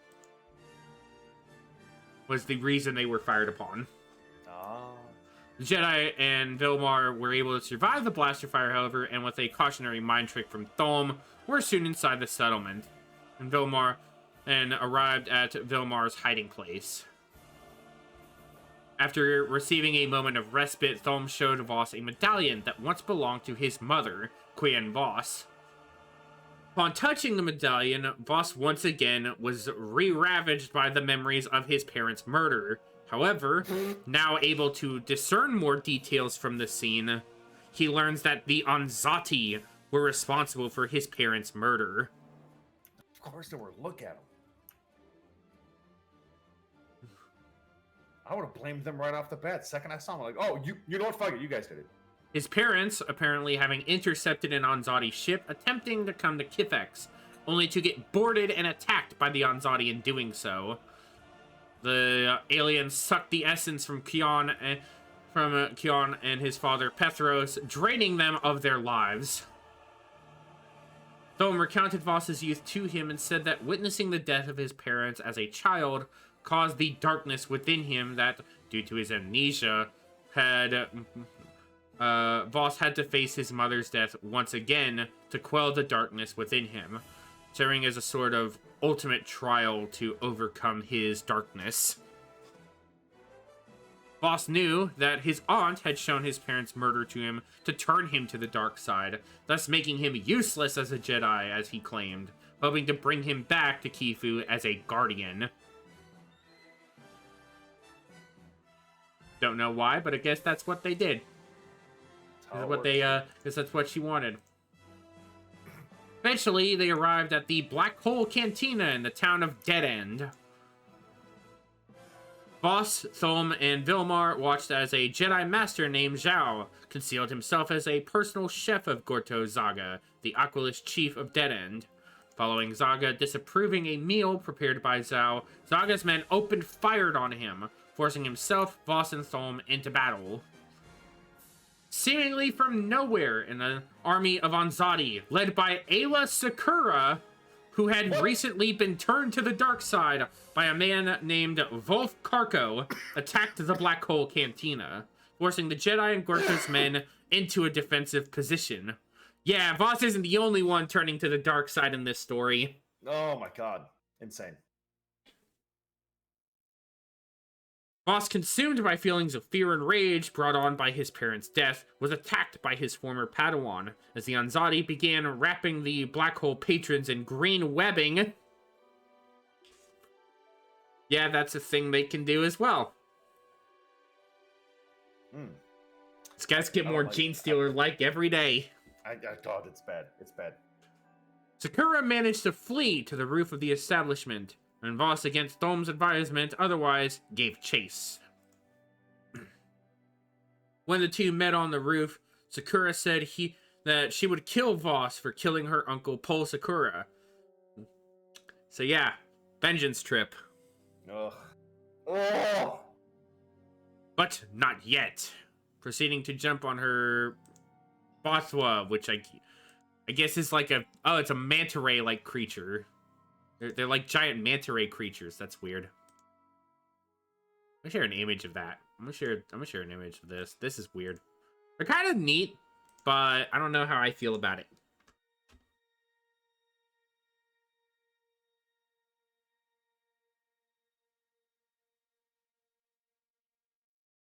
Huh. Yeah, it's the same reaction, isn't it? You really don't know whether you kind of like this thing's interesting, but it's kind of weird at the same time. It's like, why? Yeah. Giant manta ray, why? Giant alien manta ray. It's kind of cool. But it just like, it's giant alien manta ray. Yeah. It's a flying giant alien manta ray, but... Oh no! What? Alright, so I'm looking at this image. And I see the manta rays, and I see Ayla Sakura, and I go, oh hey, it's just Avatar. Awful. She's even blue. Awful. It's just Avatar. I can't believe you've done this. It's just Avatar, dude. She proceeds to flee on the Bothwa, leading several Anzati on theirs as well, which is, I assume, what those the ones in the background are the ones with all the other Anzati on them. Thom soon caught up with Voss, who accused Thom and the Jedi Council of lying about not knowing where Ayla Sakura was, and that they had sent him to Kifex to find her. As Thom defended himself in the council, Voss proceeded to deny the claims. Barkara arrived with 3 of Gorto Zaga's sky cycles, which I assume are like the bikes. I would assume so. The fuck do you mean? Why did you? That's weird. Why did you? Okay, that's strange. I guess it's just. I guess they're just speeder bikes. What? That's not nearly as cool. I like the idea, because I clicked the hyperlink for it. I had to like double check what this was. I clicked the link for it, and I'm like, Sky Cycles. Takes me to fucking speeder bikes. Like, what the fuck is this? It's not nearly as cool. Yeah. Yeah. Well, regardless, Grark, Voss, Zhao, and Thom escape Zaga's forces and begin to track down the Anzati on, trailing them on the sky cycles.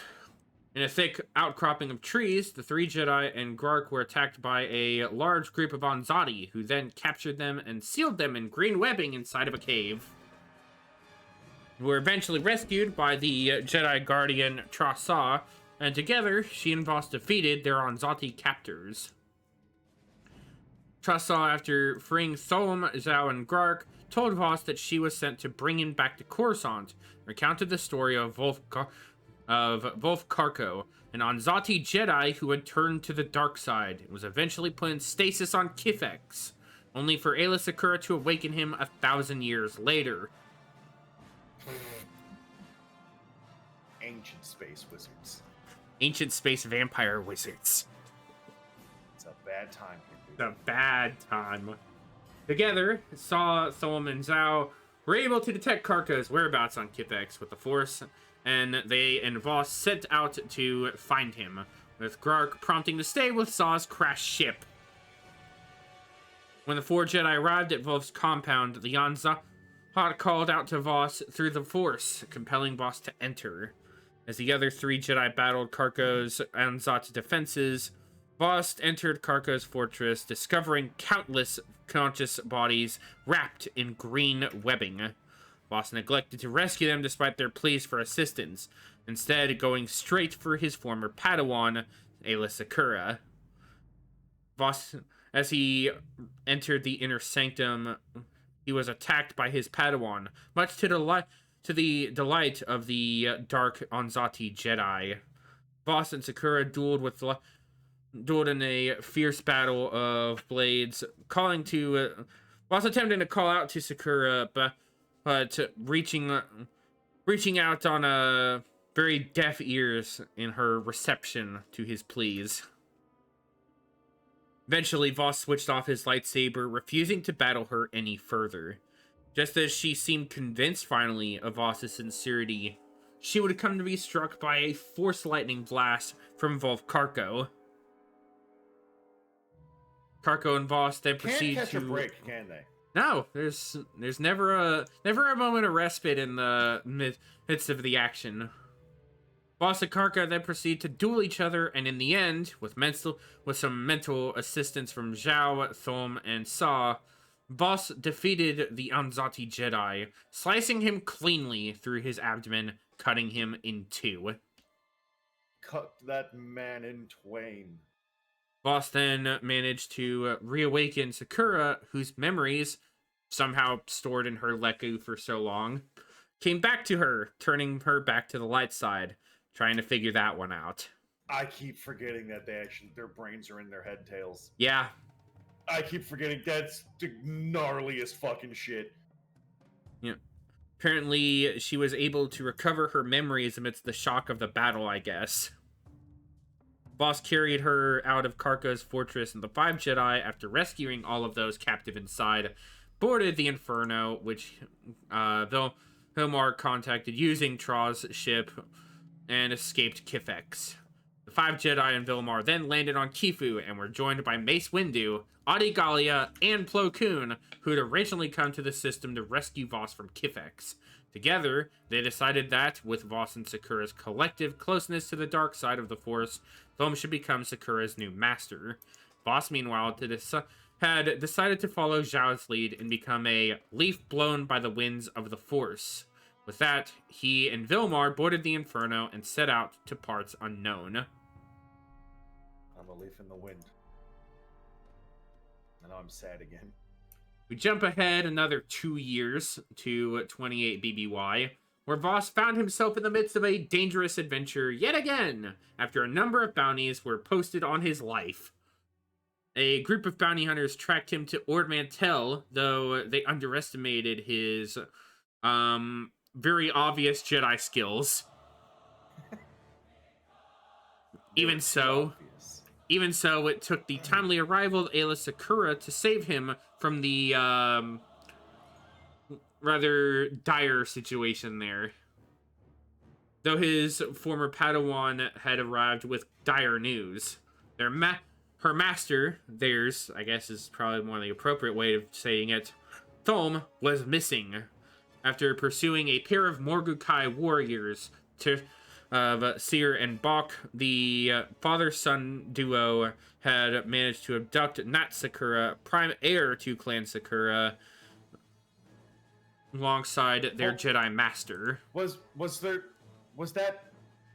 not the first name? Yes, it was Nat Secura. It's Nat Secura. Okay, I heard Nat Secura, and I was like, then who was it? Shut up. Shut up. I know if you misheard it, you're You're having a time, aren't you? Not the goblin dude. Mind goblin. That goblin dude's nuts. Got him. Got him. Voss had decided upon agreeing to help Ayla in locating their master. After beginning their search, they sought out Vilmar in Ordmantel's casino district, asking for help. Vilmar informed Voss and Sakura that he had been in the employ of the Morgukai, obtaining cortosis and flying transports for them. For those who are unaware, cortosis is that special organic material that is used to make lightsaber-resistant material. Yep, that's true. I don't like that. And he's been transporting this to these two. He went on to say that he had been the pilot of a ship carrying Seer, Bach, Solm, and Nat Sakura, but had been dropped off at Ord Mantell and paid off. After Voss used his force powers to give Vilmar a winning edge in the casino, he admitted and proceeded to inform them that Solm and Nat had been taken to the Nikto homeworld of Kintan. After asking Vilmar to send a message to Lon Sakura, telling him his son had been located, Voss and Ayla departed for the Nikto homeworld. En route to the planet, Voss sensed uneasiness in Ayla, uneasiness about him. She had responded that he was not acting like the Voss in her memories. Voss realized this, but for him, his life began in the burning room on Nar Shaddaa. Thanks to her uncle, he knew little of his life before that, but assured her that he was at peace with this newfound situation. Upon arrival on the Nikto homeworld, the Jedi inadvertently set off a sensor, alerting Seer and Bach to their presence.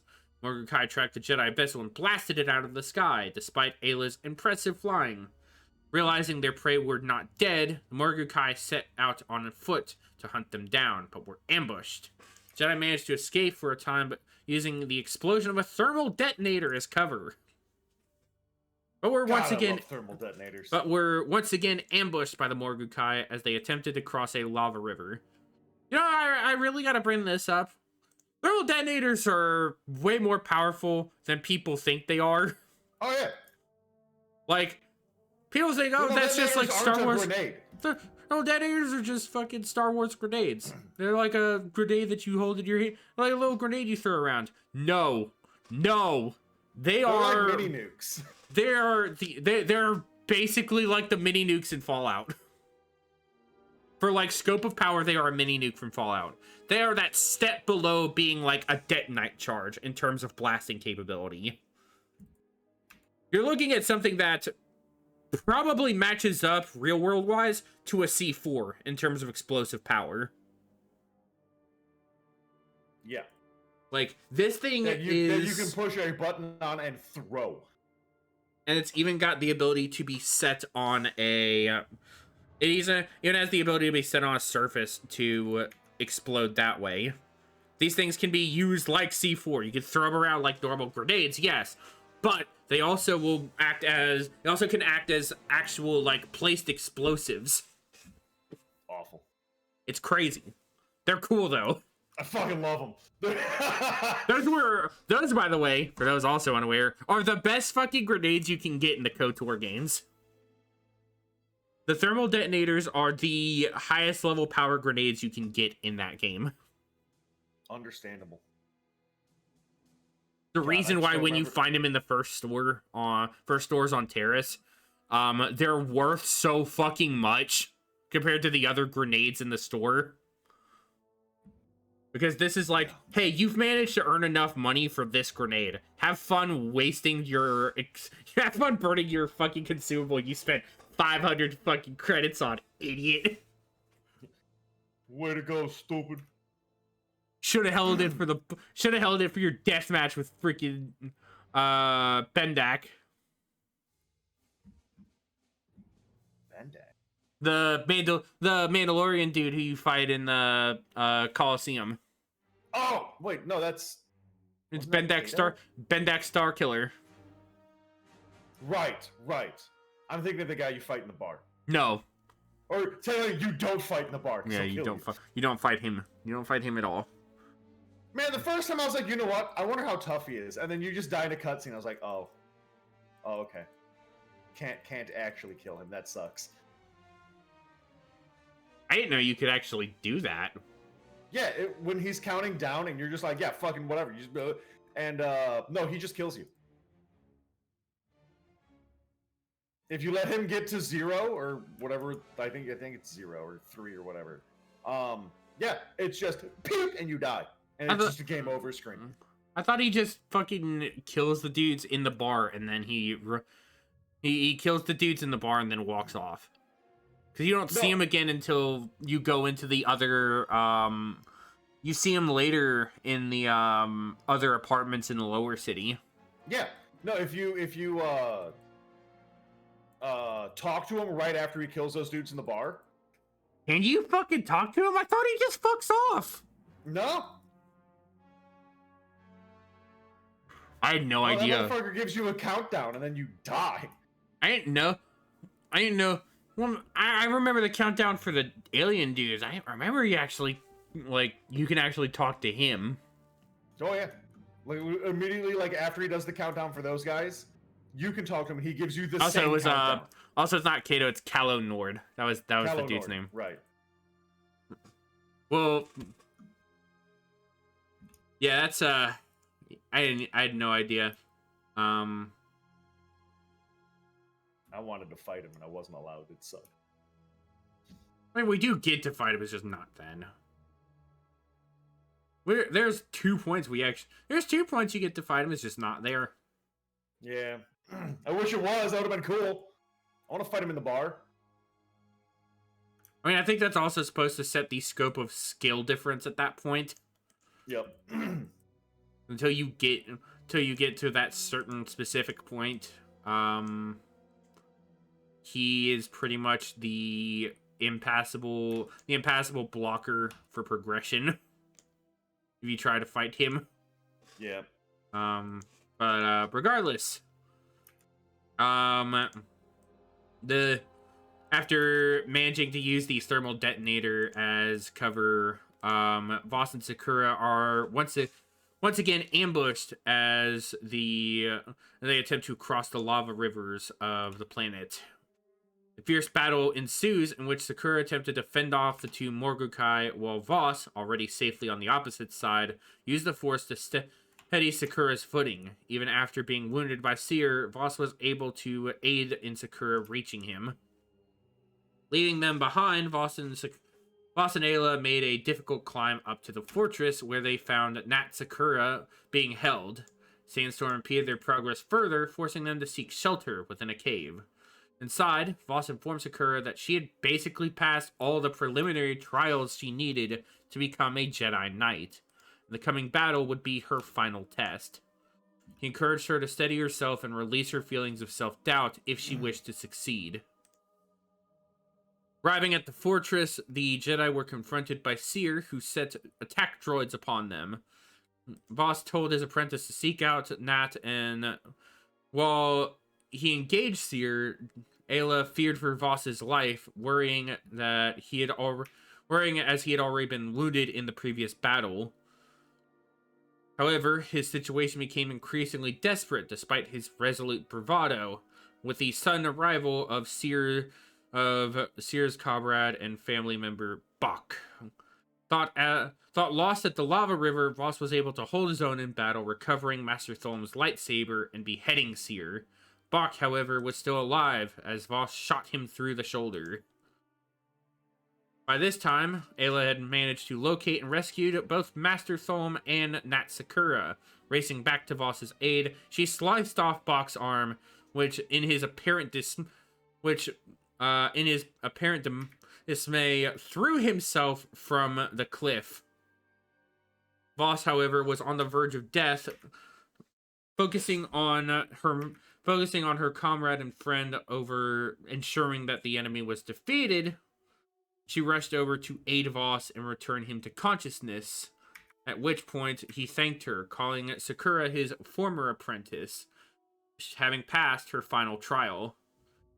With the group returning Nat Sakura to Ryloth, they returned to Coruscant in the Jedi Temple, where Aayla Secura was formally given the title of Jedi Knight, while Voss, for his selfless actions on Kinton, was massively promoted to Jedi Master. Oh. Voss promised Sakura she would never have to walk the path of a Jedi Knight alone, ensuring that he would always be at her side. Time for another rather large time skip, as we arrive at the precipice of the Clone Wars.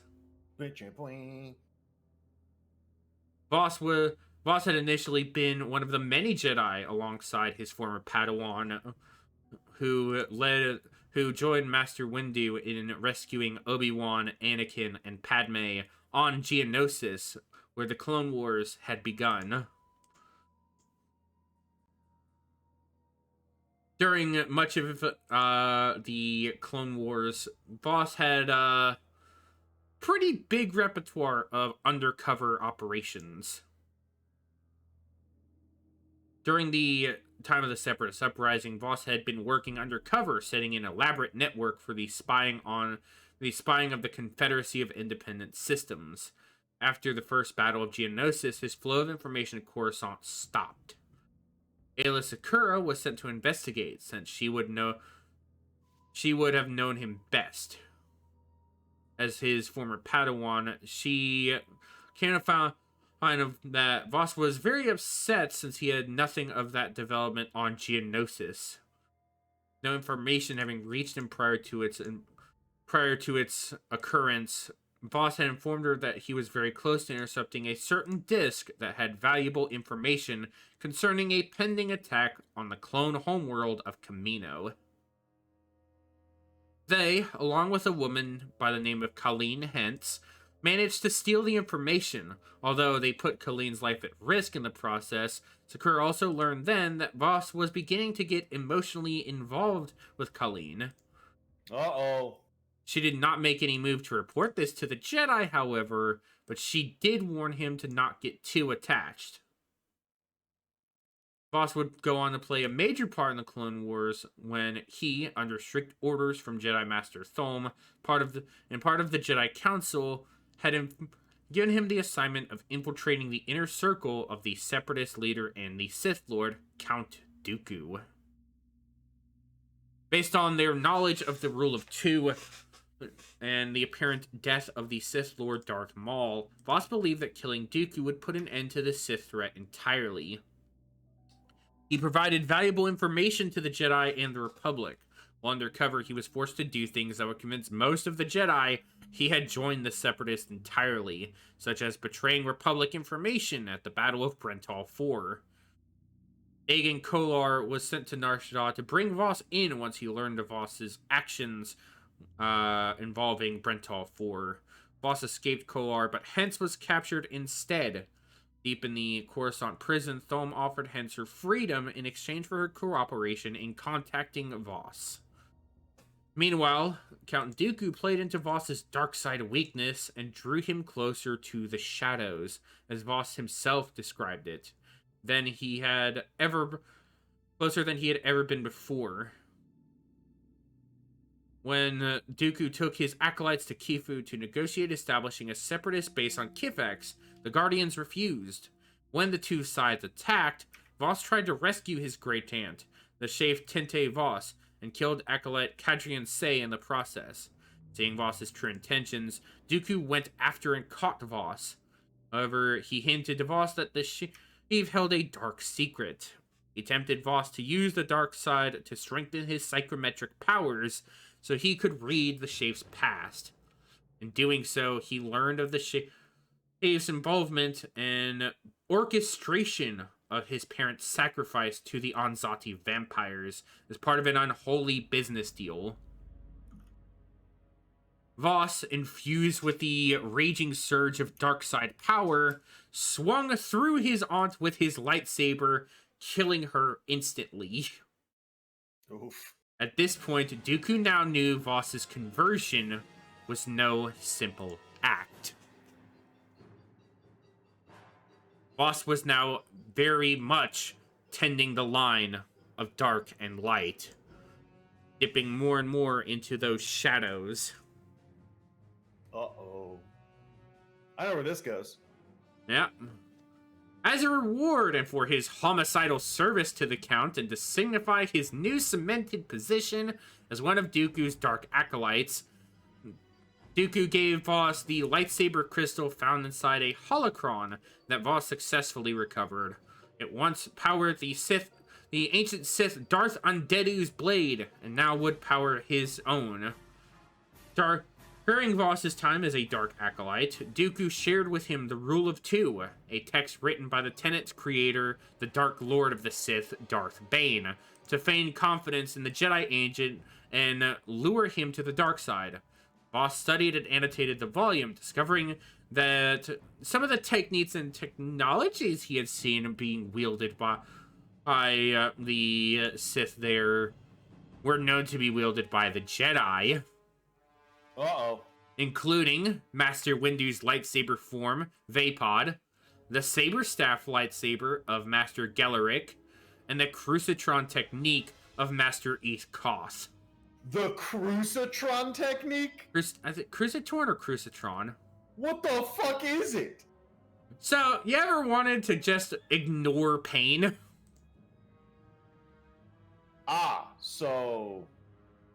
Okay. Uh-huh. Ignore pain. Yes. As opposed to, what? Oh my god, I can't remember his name. The description for the technique is as follows. I think it's Crucitron, but I've always called it Crucitron. I don't know why. It was a technique. Crucitron was a technique for enduring physical pain or transcending it entirely through the Force. The Sith classified the technique as part of their mind focus or school. Okay, so I was right. It is Darth Sion. Basically, yeah. Which is even funnier because Sion's not one of the listed practitioners. That's so dumb! It's just Darth Sion! It's his whole shtick! I think his is actually something different. I think his straight up, though, is just he's using the dark side to literally hold his body together. He's pulling that, like, Darth Vader, Darth Maul level shit, where he's constantly dying at all times, but he's so angry, he literally just can't die. Man, literally too angry to die. That's literally his thing!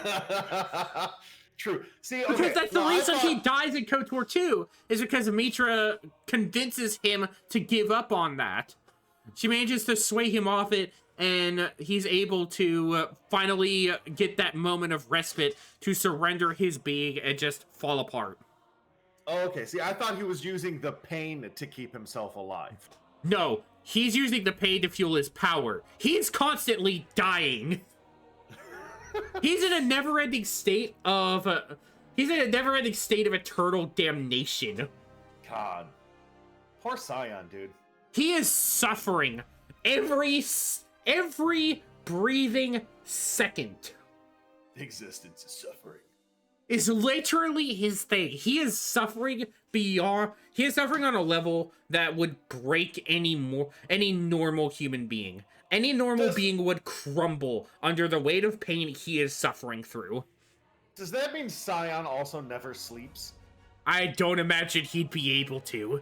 He's barely able to power himself through meditation, which I assume is how he gains that power to even move. So what I'm hearing is that he also has psychosis. Oh, I don't fucking doubt that. I don't fucking doubt that at all.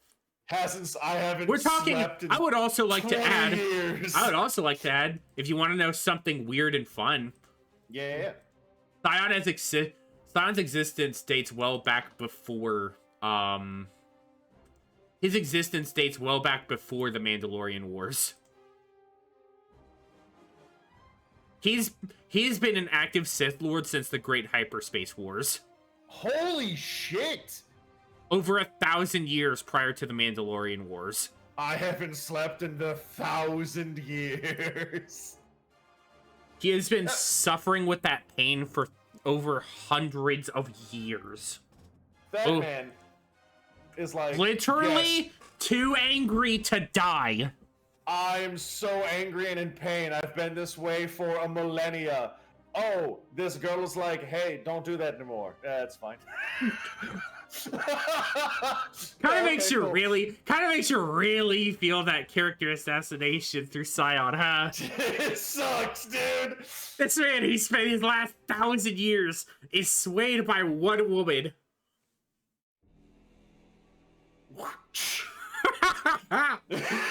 Man literally gave up his life for a woman that told him to stop being evil. Hey, have you thought about maybe, I don't know, like maybe stop being evil, maybe? Okay. I never thought of it that way. Oh, man! Darth Scion should have had his own fucking game. Honestly, I would play it. I'd play a fucking, like, Ashura's Wrath style fucking video game as Scion. No. I meant, like, he should have been the BBEG of his own game. Oh no, see, I want to fucking live that motherfucker's pain. I want to see what that motherfucker went through to end up how he did. Dude, that'd be fucking metal as shit. Imagine fucking walking away from a fucking cruiser being dropped on you, and then killing the entire army that was standing outside it. This man is his own orc Wa. You don't need the Wa. He is the Wa. I am the Wa. I don't even need landing gear. Drop this asteroid on the planet. I will hop out and murder everybody. Like, honestly, Scion is so much fucking cooler than everybody gives him fucking credit for. That man is so fucking badass. God, he's so cool. Pretty dope. That should have been one of the Force Unleashed games. That would have been cool. I would have liked a fucking boss fight with him in a Force Unleashed game. Would have been dope. But, Force Unleashed Old Republic. Yeah! I would... See, that's what I'm saying. Boss... Doing a Scion game... Have a Scion game where it's just a, like, Ashura's Wrath style fucking, beat-em-up game. Yep. This big-ass fucking beat-em-up game where you're going around fighting Jedi and fucking Republic soldiers and shit. Fighting your way through whole swaths of motherfuckers. Walking out of horrific catastrophes that would wipe entire armies, and then killing the army that would have been wiped out by it. Yep. The lower your health, the more damage you do. Never receiving that moment of respite. Only in true it's a Dark Souls type shit. Yep, you just come back angrier. You come back angrier and more powerful. Because that's the other part. Not only was he coming back marred and battered, ever closer to that line of just fading away, he was also getting stronger the entire time. Yep. He's so cool! He's dope. We need a Scion game. We need a Scion. We need to fucking do an episode dedicated. Get on it, Disney! Get on it! You won't, cowards! They won't. They won't. I hate Disney. And they ruin everything they touch. So... And they're cowards and won't do the cool shit. So, it was not only that Voss learned of these various little things that tie the Sith to the Jedi, and vice versa. Voss also learned of the near annihilation of the Sith at the Battle of Ruusan in 1000 BBY, an event not spoken of by the Jedi. It is not an event the Jedi would tell you. By 21 BBY, Voss was, along with Asajj Ventress, one of Dooku's top assassins. He was, on one important occasion, given a mark by Dooku and told that this person would be at a high-class banquet on Coruscant. Dooku implied that the mark was in fact a second Sith, his master, whom, unbeknownst to Voss, the Count knew Voss was obsessed with discovering and possibly eliminating. Voss, jumping at the chance to go on this mission, allowed Dooku to play into this little game. Allowed himself to be played into Dooku's little game here. And along with Colleen Hence, infiltrated the banquet disguised as a recently killed Kifari general. Voss was told via holocom when the mark was in front of him. But all Voss saw in front of him were two individuals. The Supreme Chancellor Palpatine, as well as a Republic senator named Viento. Now, Voss decided upon himself that it was simply unthinkable that Palpatine, Supreme Chancellor Sheev Palpatine, could ever be the second Sith. The leader of the Republic? A Sith Lord? Unfucking thinkable. You naive fucking bastard. You fool! Fool!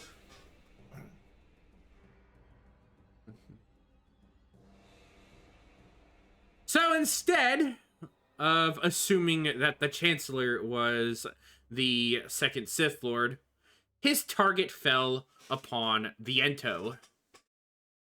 Later that night, he would break into Viento's quarters and attempt to assassinate him, using his powers of self-concealment to hide his presence from the Jedi assigned to guard him, the whipped Jedi Master Kukruk. However, Kukruk had been keeping a watchful eye on Voss at the party, and, even though he couldn't sense Voss at first, was aware of the fact that Viento may be in danger. Just as Voss ignited his saber to kill Viento, Kukruk burst through the window and lunged for Voss. He was too late, however, as Voss had already slashed Viento across the chest. After an intense brawl with the whipped Jedi, in which both combatants were severely wounded, Kukruk, more so than Voss, had managed to escape with the help of Colleen Hence, who arrived as his escape ride. Angered and confused, he decided to return to Dooku to find some answers. Voss realized that Viento could not have been the second Sith, as Voss would not have so easily been able to eliminate a Sith Lord, and when confronted with Dooku about the whole misleading, he seemed amused and stated that he never said that the mark was the second Sith. The mind games being played here. Well, yeah. Palpatine is involved. Seemingly, well, I mean, this is Dooku playing the mind games. Yeah, but I mean, like, who does Dooku answer to? We know. Seemingly taking pleasure in his own hated awareness of Voss's obsession with rooting out this second Sith Lord. Another month passes after recovering Undeadu's holocron. Voss returned to the Jedi Temple on Coruscant and made a recording about the holocron and Dooku for the archives. Appearing next on the Count's hit list, Voss was given the assignment to hunt down the Twi'lek traitor Karis Fen.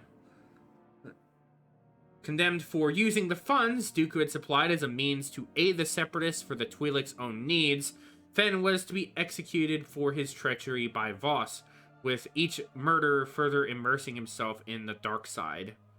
By this time, most Jedi, with the exception of Thulm and perhaps Sakura to some extent, were convinced that the Kifar Jedi had surrendered himself to the dark side fully.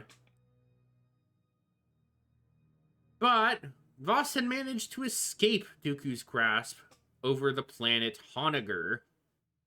Uh-oh! Ayla Sakura and clone Commander Bly were trying to find an SIP, or Scientific Information Packet Disk, containing evidence of the Separatists contaminating the planet. Voss met them and told Sakura he had not really turned to the dark side. He helped them recover the disc, but then threatened to kill Sakura if she did not give it up. Yeah, earlier convincement there, boss. Really, really let that one go whoosh right over her head. Oh, God.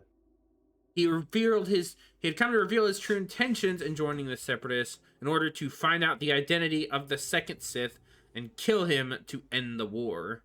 Sakura forced Voss to see the light by saying he could kill her or return to Coruscant with her if there was any good left in him.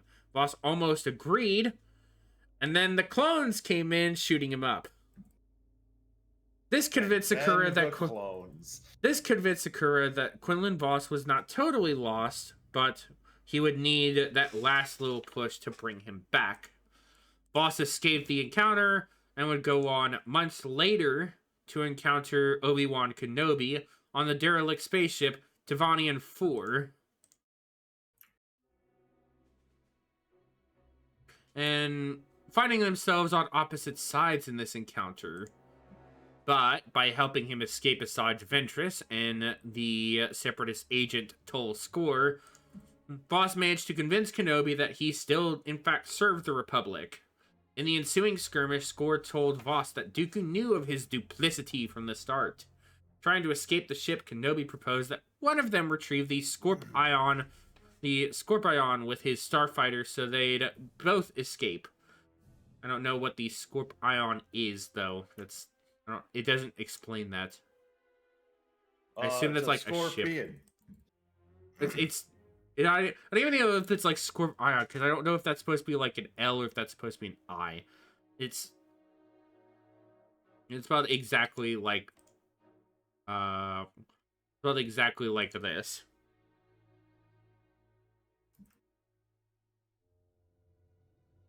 I assume it's Scorplon. It looks like it should be an I. It looks like it. It looks like it should be an I, but I think that's supposed to be an L. That's awful if it's supposed to be an L.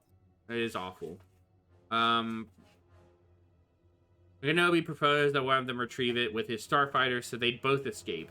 Voss volunteered to hold off the Dark Jedi, but Kenobi knew he was injured, so Voss took the fighter, managing to repair the lawn and then destroyed Kenobi's starfighter to prevent Score from hitting his hands on it. He then disabled Score's ship, and the two Jedi Masters jumped to the Rendili system, where Master Sasi Tin had him in prison to await trial. During the ensuing battle, power to the prison hold was lost, so Voss escaped to take a starfighter to assist the Republic, aiding Kenobi in boarding the lead Rendili ship to rescue Jedi Master Plo Koon and the Republic officers Jace Dahlin and Jan Dodonna. When he returned to Coruscant, where he managed to convince the Council of Reconciliation of his intentions, Voss was given some time to recuperate, where he then served as a general for the greater part of the war. Voss was later given a task by Yoda with the investigation of a rash of political assassinations, finding the Red Hand, a criminal class led by Io Morota, and operating out of the sewers of Coruscant to be responsible. Voss infiltrated their number to uncover their motivations. Unknown to the Jedi, the Red Hand were pawns of Supreme Chancellor Palpatine, who, learning of Voss's mission and feeling that the criminals were no longer of use to him, exposed the infiltrator in the hopes that he would destroy them. The Red Hand put Voss on trial for his betrayal, found him guilty, and sentenced him to death. Voss escaped his captors and fled into the sewers, where, despite losing his way, he eventually cornered Morota and demanded the identity of her employer. Instead, the criminal had taken her own life, leaving Voss to return to Yoda, disturbed by her willingness to sacrifice herself to hide this mysterious truth. Mysterious truth. For those of us who've seen the Clone Wars, we all know the mission where Obi-Wan and Cad Bane once again join up to hunt down the uncle of Jabba the Hutt, Zero the Hutt, who had managed to escape from the Republic Supermax prison through the aid of Cad Bane and his posse of bounty hunters, at the discretion of the Hutt ruling council. Yup. I hate Zero the Hutt. Everyone hates Zero. His voice is the worst. Beans and me were literally talking about that last night. We were talking about that last night because we were talking about Clone Wars and stuff, and he brought up, like, I don't like Zero. His voice is annoying. Yeah. It's bad. He's based off of an actor, and I can't remember what the actor's name is. I don't know. That actor had that same voice. I have no idea. It was an actor from, like, the black and white movie times. Yeah. Now, Voss had actually pursued Zero across Coruscant skylines, chasing the bounty hunters and Zero after their departure from the Senate building. But Cad Bane and Zero escaped the Jedi on an airspeeder and arrived at the bounty hunter's ship. When given the task of hunting him down, Voss and Kenobi were paired up, and they were to take the arduous task of bringing in Zero before both Gardula and the Hutt Council could kill him or bring him back themselves.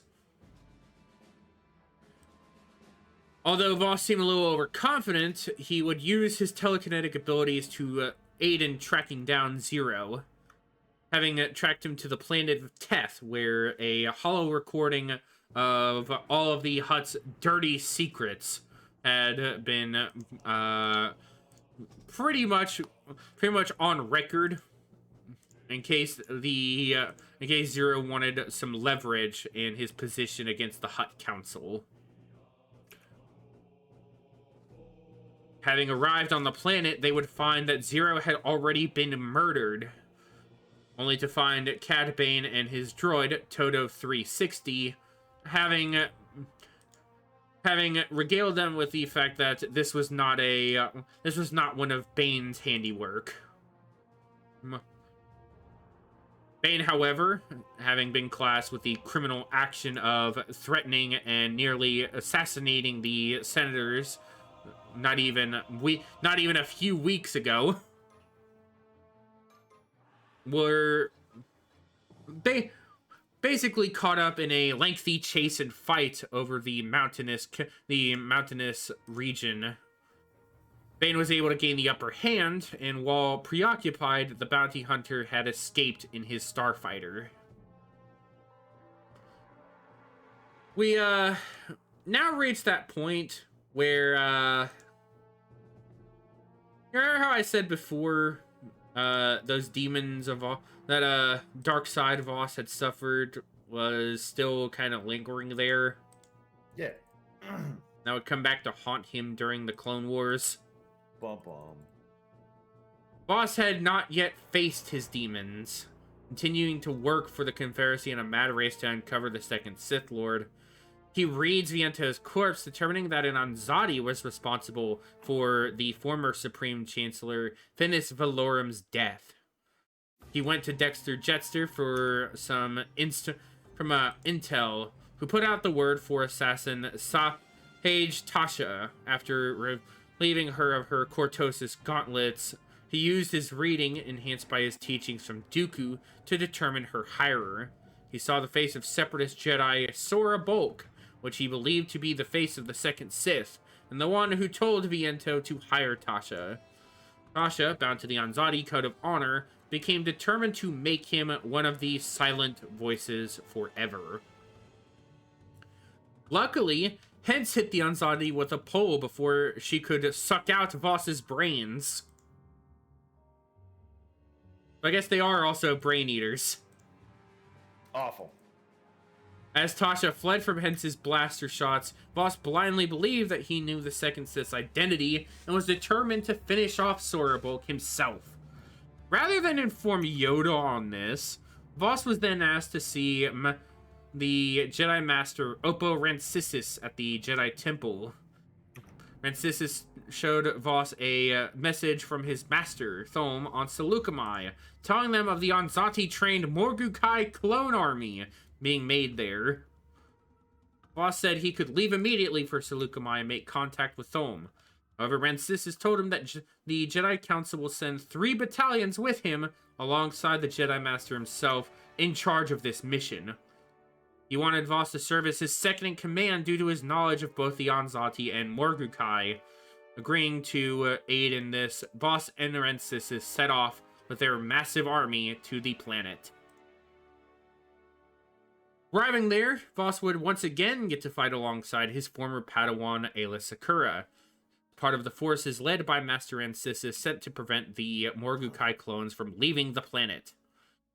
He had Quinlan hence arrange a meeting with the Dark Jedi Sora Bulk after a night together. Voss recorded into his holocron that he would kill the second Sith.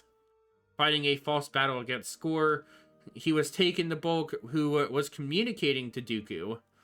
He was ordered to kill Thome, even if it meant compromising his position. He found his master over a lava ridge, begged him to join in destroying Bulk. Thome, however, knew that Bulk was only a Dark Jedi and knew things wouldn't be right if Voss continued on in what he was doing. With the whatever-it-takes mindset, he battled his former master, having bested him, and as he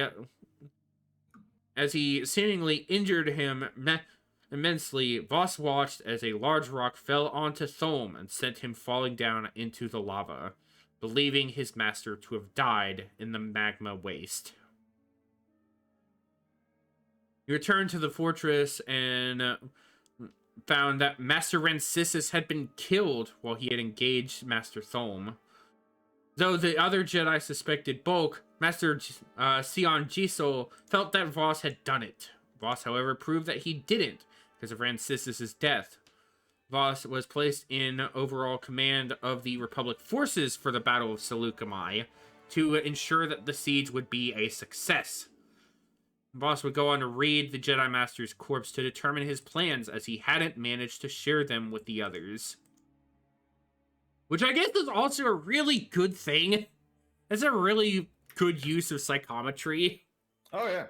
Being able to understand a battle plan. That's actually really solid. I think that's probably the coolest thing since, what is that, battle meditation. Yeah. Infiltrating the Separatist base, Voss set Sakura off to set charges on the thermogenerators. He then met with Skor, Bulk, and Buck, as well as Dooku via hologram. Yes, the Morgukai in question was in fact the one who they believed dead back on Kinton.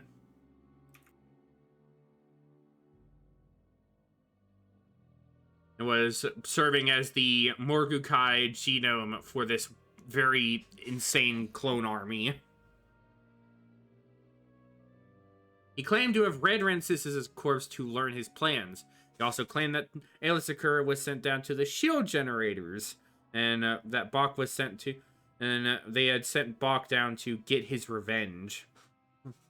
Dooku showed him one last thing: Colleen Hence. The CIS leader revealed that Hence was a double agent sent to infiltrate his spy ring. She was ordered to gain his sympathy and confidence, including making him think she loved him. Hence convinced that some of that was true, but she had come to fall in love with Voss for real. Having been faced with the choice of murdering Hence or not, she pleaded with him to look in her heart and know the truth. He cupped her face in his hands, looked her in the eyes, and kissed her passionately, proceeding to slice her chains and proclaiming himself as a Jedi. Having surrounded himself by enemies on all sides, Dark Jedi and Anzati, helping basically surround the pair. The two were aided from a rather unsuspecting force. The now alive Jedi Master Thome, who managed to withdraw from the force before Voss had killed him with the crushing boulder. having waited for that one moment for Voss to finally turn himself away from the darkness. Better than that, Bach did in fact not find Sakura, having lied to him that she was not sabotaging the shield generators, but the thermo generators. Which I guess is supposed to be like the power generators. Okay. Which on a ship or in a base would actually be two separate locations. Would actually be two separate setups, so that would have made sense. Semantics! Yeah, it's fine. It's Star Wars magic. Star Wars logic. Coming close to the dark side, Sakura communicated with her former master through the Force to bring him back to the light, and with that, the group were able to overcome the overwhelming odds. Voss battled against Score, while Thome battled Bulk. Hence had fought against the Scores of Anzati, and in that moment, Score tried to reveal that there was no second Sith that Dooku had claimed, despite Voss's obsession. Dooku instead having used that as a ploy to play Voss for a fool. In anger, Voss force-pushed Score into the fiery lava, killing him instantly. He proceeded to save Thome from Bulk while the duel had turned sour on their end. All the while, as Dooku taunted him into giving into the dark side, Thome pleaded him not to fight with anger. Bulk proceeded to engage Voss, which, if you didn't know, by the way, Sora, Bulk, as well as Master Windu, were among the pair of Jedi who learned how to who actually helped develop the lightsaber technique variant of Juyo, Vaapad. Sora Bulk was the other major practitioner of Vaapad during that era. It was in this fight that Voss's use of Vaapad did indeed open him to the dark side, and deep in Voss's inner spirit, he was facing against his most powerful opponent, himself, saying that he was the hidden second Sith all along. However, this may have been a Force illusion projected by Bulk during the fight, as it was within the Weak Way's power. Ayla, who had defeated the Morgukai warrior Bach, had arrived and joined Thome together to remind him of the light side. Bulk proceeded to duel Voss using Vaapad, with the belief that the flow of light and dark in the lightsaber form would cause Voss to fall into the dark side. Bulk, however, was more confident in his technique than he believed. Because one notion of this is that while Voss would definitely tap into it, Voss also, being a practitioner of Vaapad, having learned it from the holocron of Darth Bane, had learned to turn this furious technique into a cycle of this cycle and superconducting loop of dark side and hatred, managing to project that darkness through himself, reflecting it back at Bulk, turning it back onto himself and reflecting it once again, all in an effort to overwhelm Bulk and bring down the Dark Jedi in the process. Which, when you think about it, is actually really intense and interesting. Yeah, it's dope. Because you gotta think about how that would have gone. Because Vaapad's supposed to be because Juyo in the first place is a more wild, intense form of lightsaber combat, meant to disorient and throw off the foe with wild, unpredictable strikes. Yeah.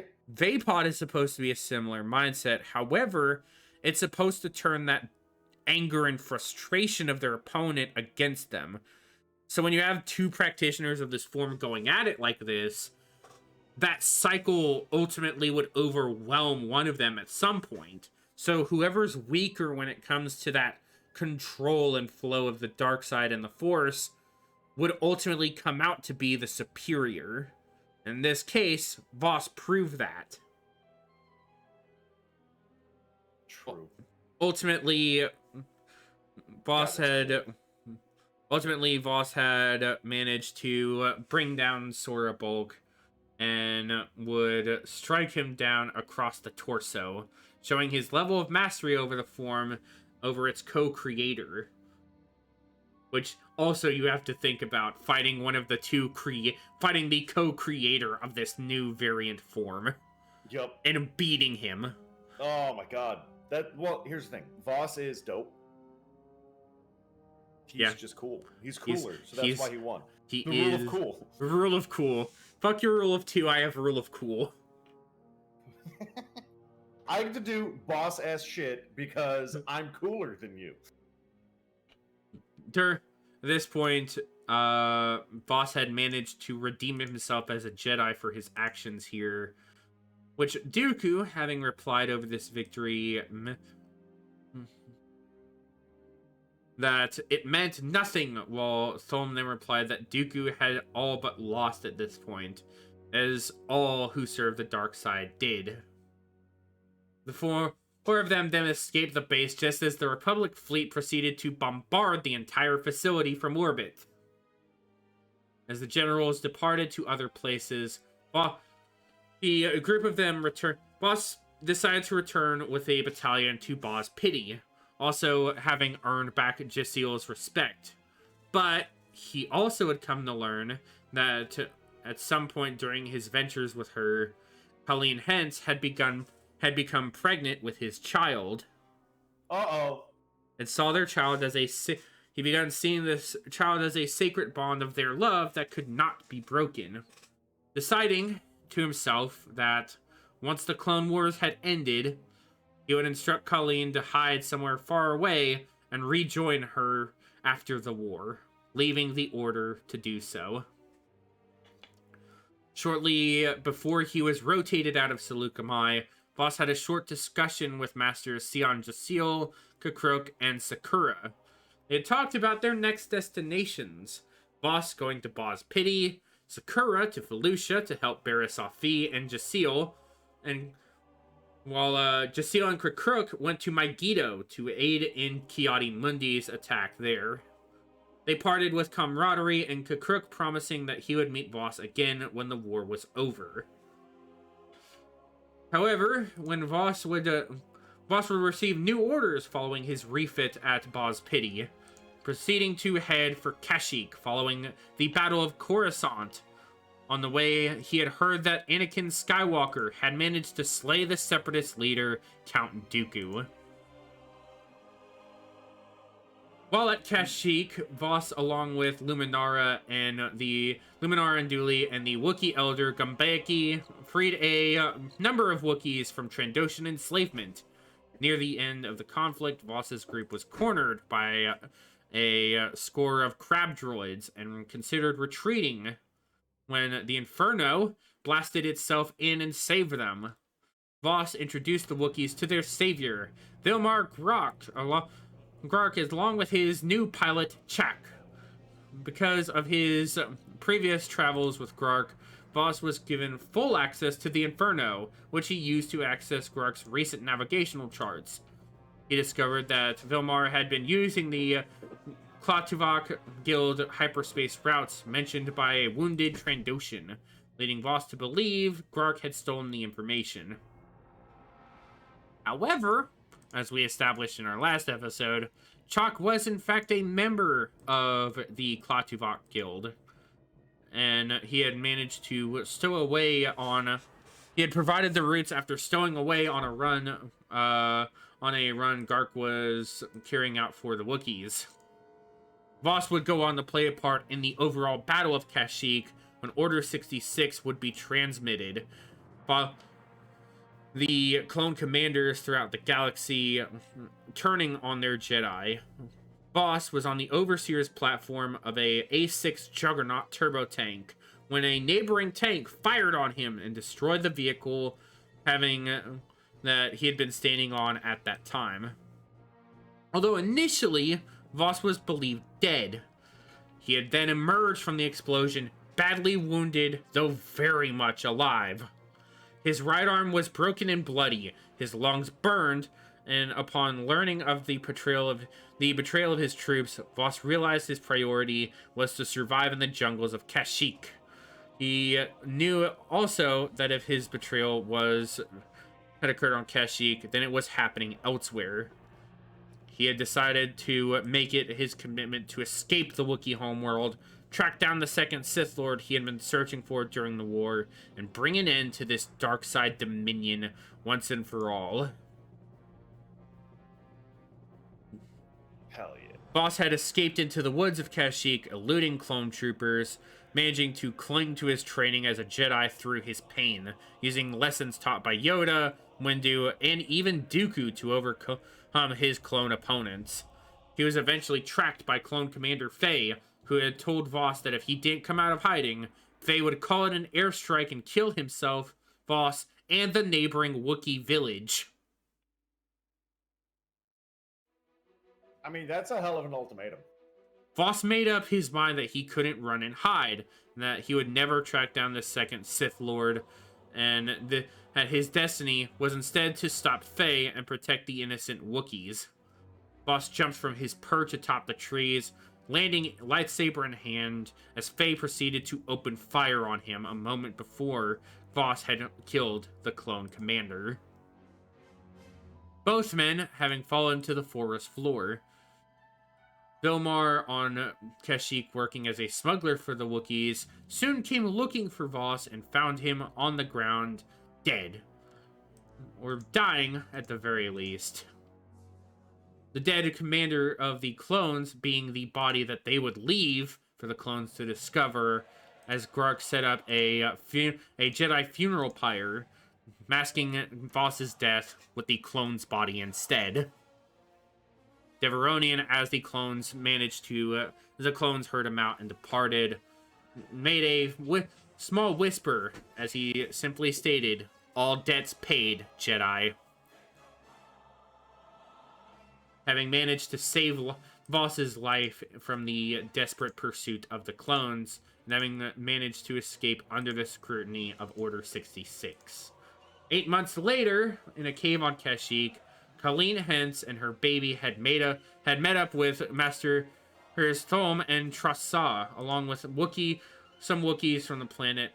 Hence was watching a hollow cube from Voss, explaining his feelings for her when he suddenly appeared himself, repeating those same words to her face.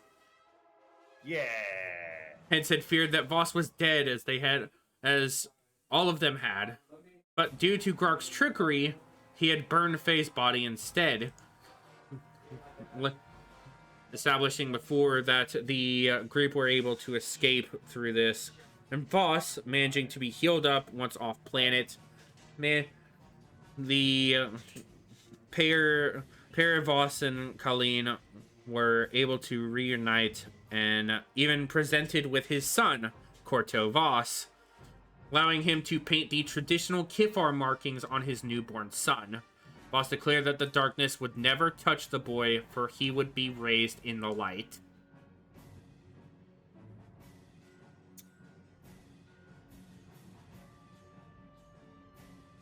That's pretty dope. Now, good dad being like, "Hey, I came back from the dead. I'm not actually dead. Also, my son, dope. Never gonna be evil. Never ever." Now, it was brought up later on that while believed to be dead by Darth Sidious in most of the galaxy, accounts of Quinlan Voss's survival eventually arose. In 24 ABY, Luke Skywalker managed to recover Sidious's Book of Sith, a compilation of Sith texts including Voss's annotated Rule of Two, from one of his storehouses on Mount Tantus on Wayland. Examined it before supplying it to the New Republic Intelligence Service and Historical Council.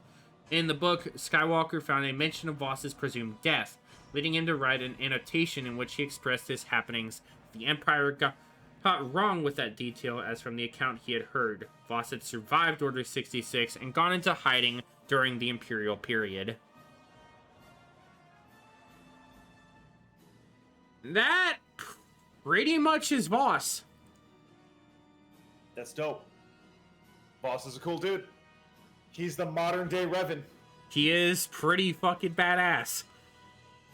Having managed to be one of the few Jedi who can skirt the line between light and dark and come back from it. Yep. Modern day Revan, dude. The trick, though, is Revan did it. Revan did it twice, which is fucking wild.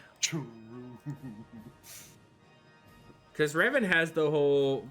Revan goes from Jedi to Sith, and then comes back again as a fucking Force ghost. Yep. It's wild what this man does. Hell yeah.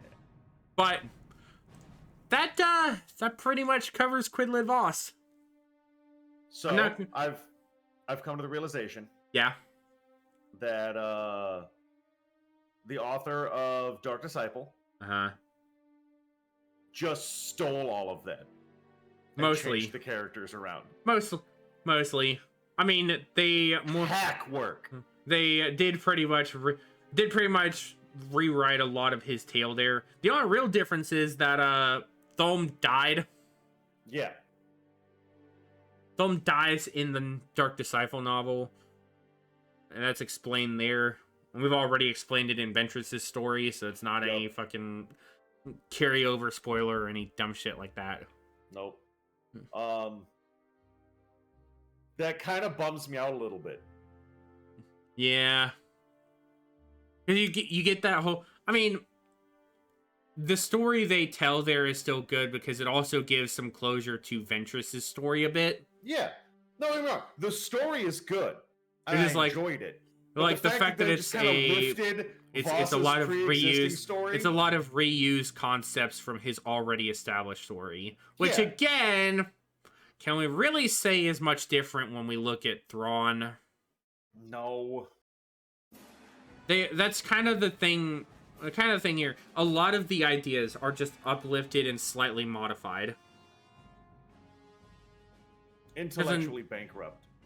Yeah, that's pretty much how you can describe Disney at this point. This sucks. Yeah, it's pretty much Disney Star Wars at this point. So yeah, that's the world where that's all that. But instead of actually providing you with what our next episode is, I leave it as but a surprise. Because I don't even know what our topic shall be, because I'm not the one going to be running next week's episode. Oh. We will have our dear friend Cameron coming back to give us another segment of narrative to spin us from the galaxy far, far away. A topic I gave him of his own free will to choose, pick something out, and bring it up as the topic for next week. So we will get to hear tell of a major event. I did tell him specifically from the Clone Wars. Okay. So we will get to hear about another epic battle from the Clone Wars. Hell yeah. Which most of those are all epic anyway, so not exactly gonna complain. No. Clone Wars are dope. It's a good era if you're not living it. Yep. So I will. We'll get to hear about that, and of course later tonight we will be doing our live stream on Twitch for our couch game of The Force Unleashed.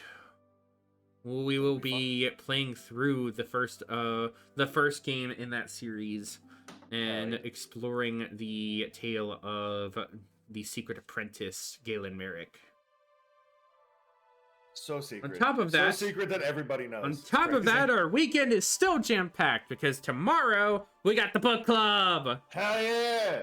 Dark Disciple. If you aren't finished with it yet, go fucking finish quickly. Spend the rest of your afternoon and all night doing it. You can do it. We believe in you. You can finish that whole book in one day. You can. It's an 11-hour read. It's an 11-hour read. You could literally do it in the span of a whole afternoon. You could do it in literally under half a day. Expressly under half a day. That's right. So And if you're on Audible, you can always increase the speed at which it's read. You could even chop that down to maybe 8 hours. Yep.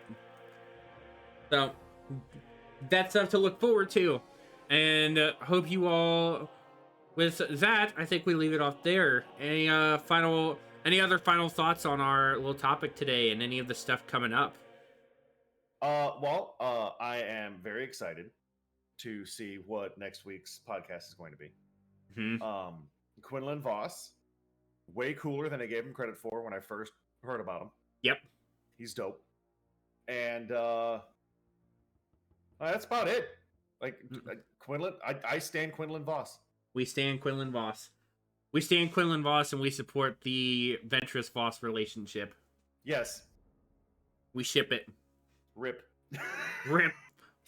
Well, possible rip, because we don't know, because we know both of them are still alive at this point. It's fucking dumb. Dumb. It's so dumb. That was, I think, one of the big... If a character dies, let them be dead. Stop bringing them back. They're out of the game. Disney, whatever happened to abandon the past, kill it if you have to. Yeah. Whatever happened to that tagline there, Disney? That you marketed for fucking Last Jedi like it was a fucking trophy claim. Bastards. I hate Disney. They get more infuriating as they get more infuriating as you start learning about what they're fucking up. Dude, I saw a trailer for the new live-action Snow White, and it looks like dog shit. My God, are they doing a new one? Yeah, it's coming out this year. It looks like dog shit. Also, from what I've heard, with interviews and stuff with the lady who's playing Snow White, she hates the story of Snow White. Oh, so this is gonna be awful on all accounts. Oh yeah, it's gonna be real bad. This is gonna be like fucking Brie Larson and freaking Captain Marvel all over again. Yeah. Ah, great.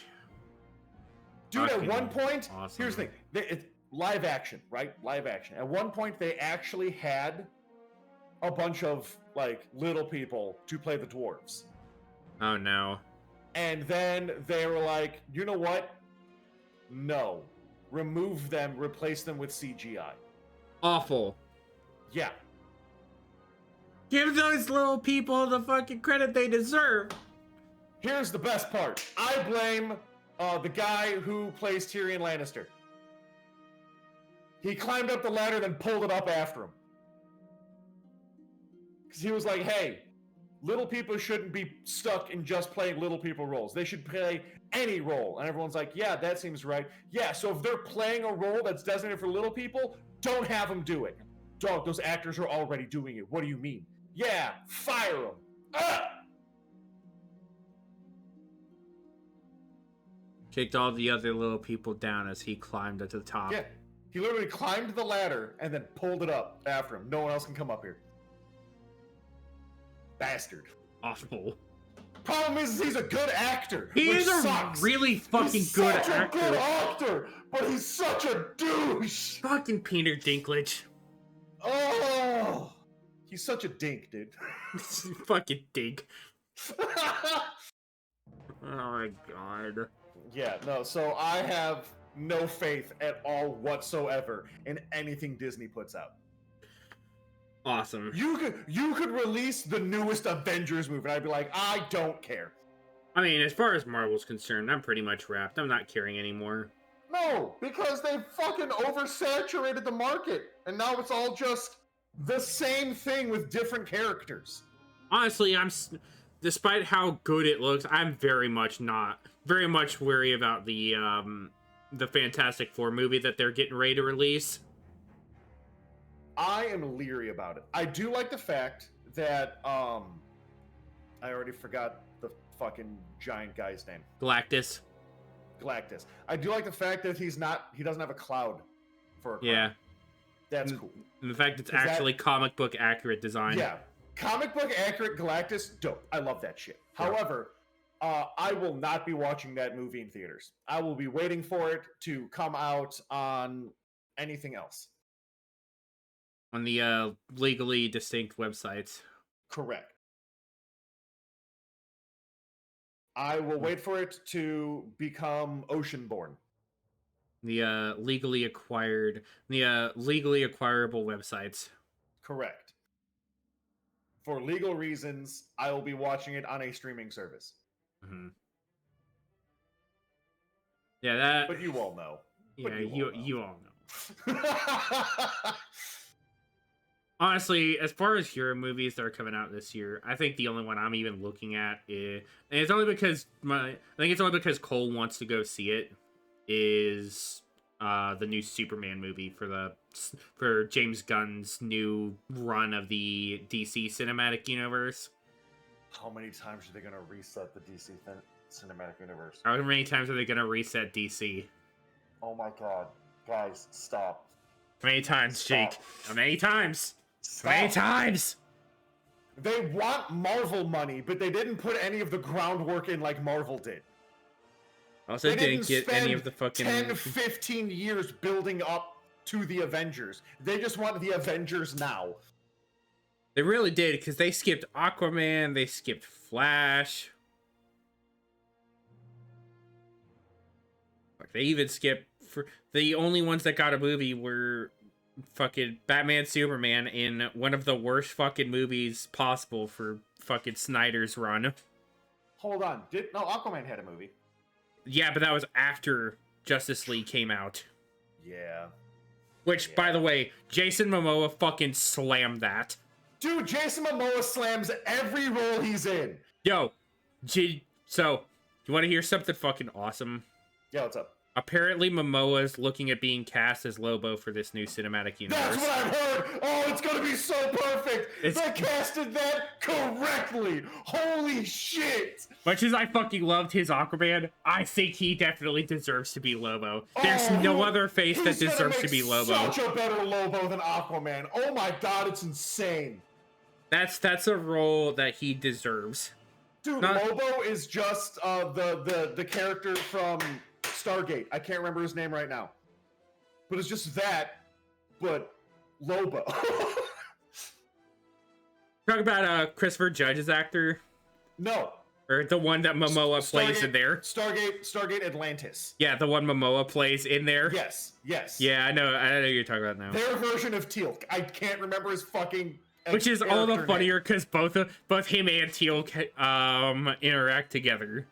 Yes, and it's the best. Holy shit! God, I love Stargate. I love it so much. Stargate's I love cool. Everything about Stargate except Universe. Do you know there's a video? Do you know there's a new strategy game that Stargate released last year? I'm sorry. Yeah, there's a new strategy game that they released. I'm sorry. Yeah. Let me just pop open Opera real quick and take a hold up. Don't end podcast. This is important. We have to confirm this for the podcast. Stargate game Timekeepers? I think it's on Steam. Yeah, it's on Steam. Is it just XCOM? I don't remember if it's turn-based or not. I don't think it is. I think it's actually real-time tactics game where you lead a team of specialists through story, blah blah blah, using your basically if you had I think it's actually closer to like the Command and Conquer style game. Time loop and ghouls. Oh yeah, fuck, dude. Because this is supposed to take place. This is supposed to take the timeline for it is supposed to take place after the final battle, like in the midst of the final battle and following it. So like in between that period between the end of SG-1 and Atlantis. I think it's the one that Atlantis follows it. SG, yeah, it's Stargate the movie. Yep. And then it's SG-1. Yep. And then concurrently, like starting like season 4 or 5 of Stargate SG-1, Atlantis starts, and then they run congruently. And then they both wrap up at the same time, and then fucking universe comes out and it's dog shit. Yeah, it's. I think this is supposed to be in that period following the battle, following that big final battle in. Was it the North Pole? Was it? Is it Antarctica or the North Pole when they had the big final battle? It was. That wasn't even the final battle. The final battle takes place in space. It's crazy. No, Atlantis starts in the South Pole, in Antarctica, because that's where they find the I know city of Atlantis. Because I think it's during one of the big events of SG-1. I don't remember which one specifically, because it's like the first mission. The first mission is in the Antarctic somewhere. Why can't I? Oh, because I'm not on Steam. That's why I can't add it to my wish list. I didn't have right. So I'm not logged into Steam on Opera. Now I have to go into my actual thing. Okay, Stargate. Add to wish. Done. All right. Nope. Yep. That looks good. Looks fun. I like it. Well, we're gonna go ahead and end the podcast now. So hope you all enjoy it. We will see you later tonight for the Force Unleashed playthrough. Hell yeah! This has been the Freelancer signing off until next time. Goodbye, everyone. Goodbye!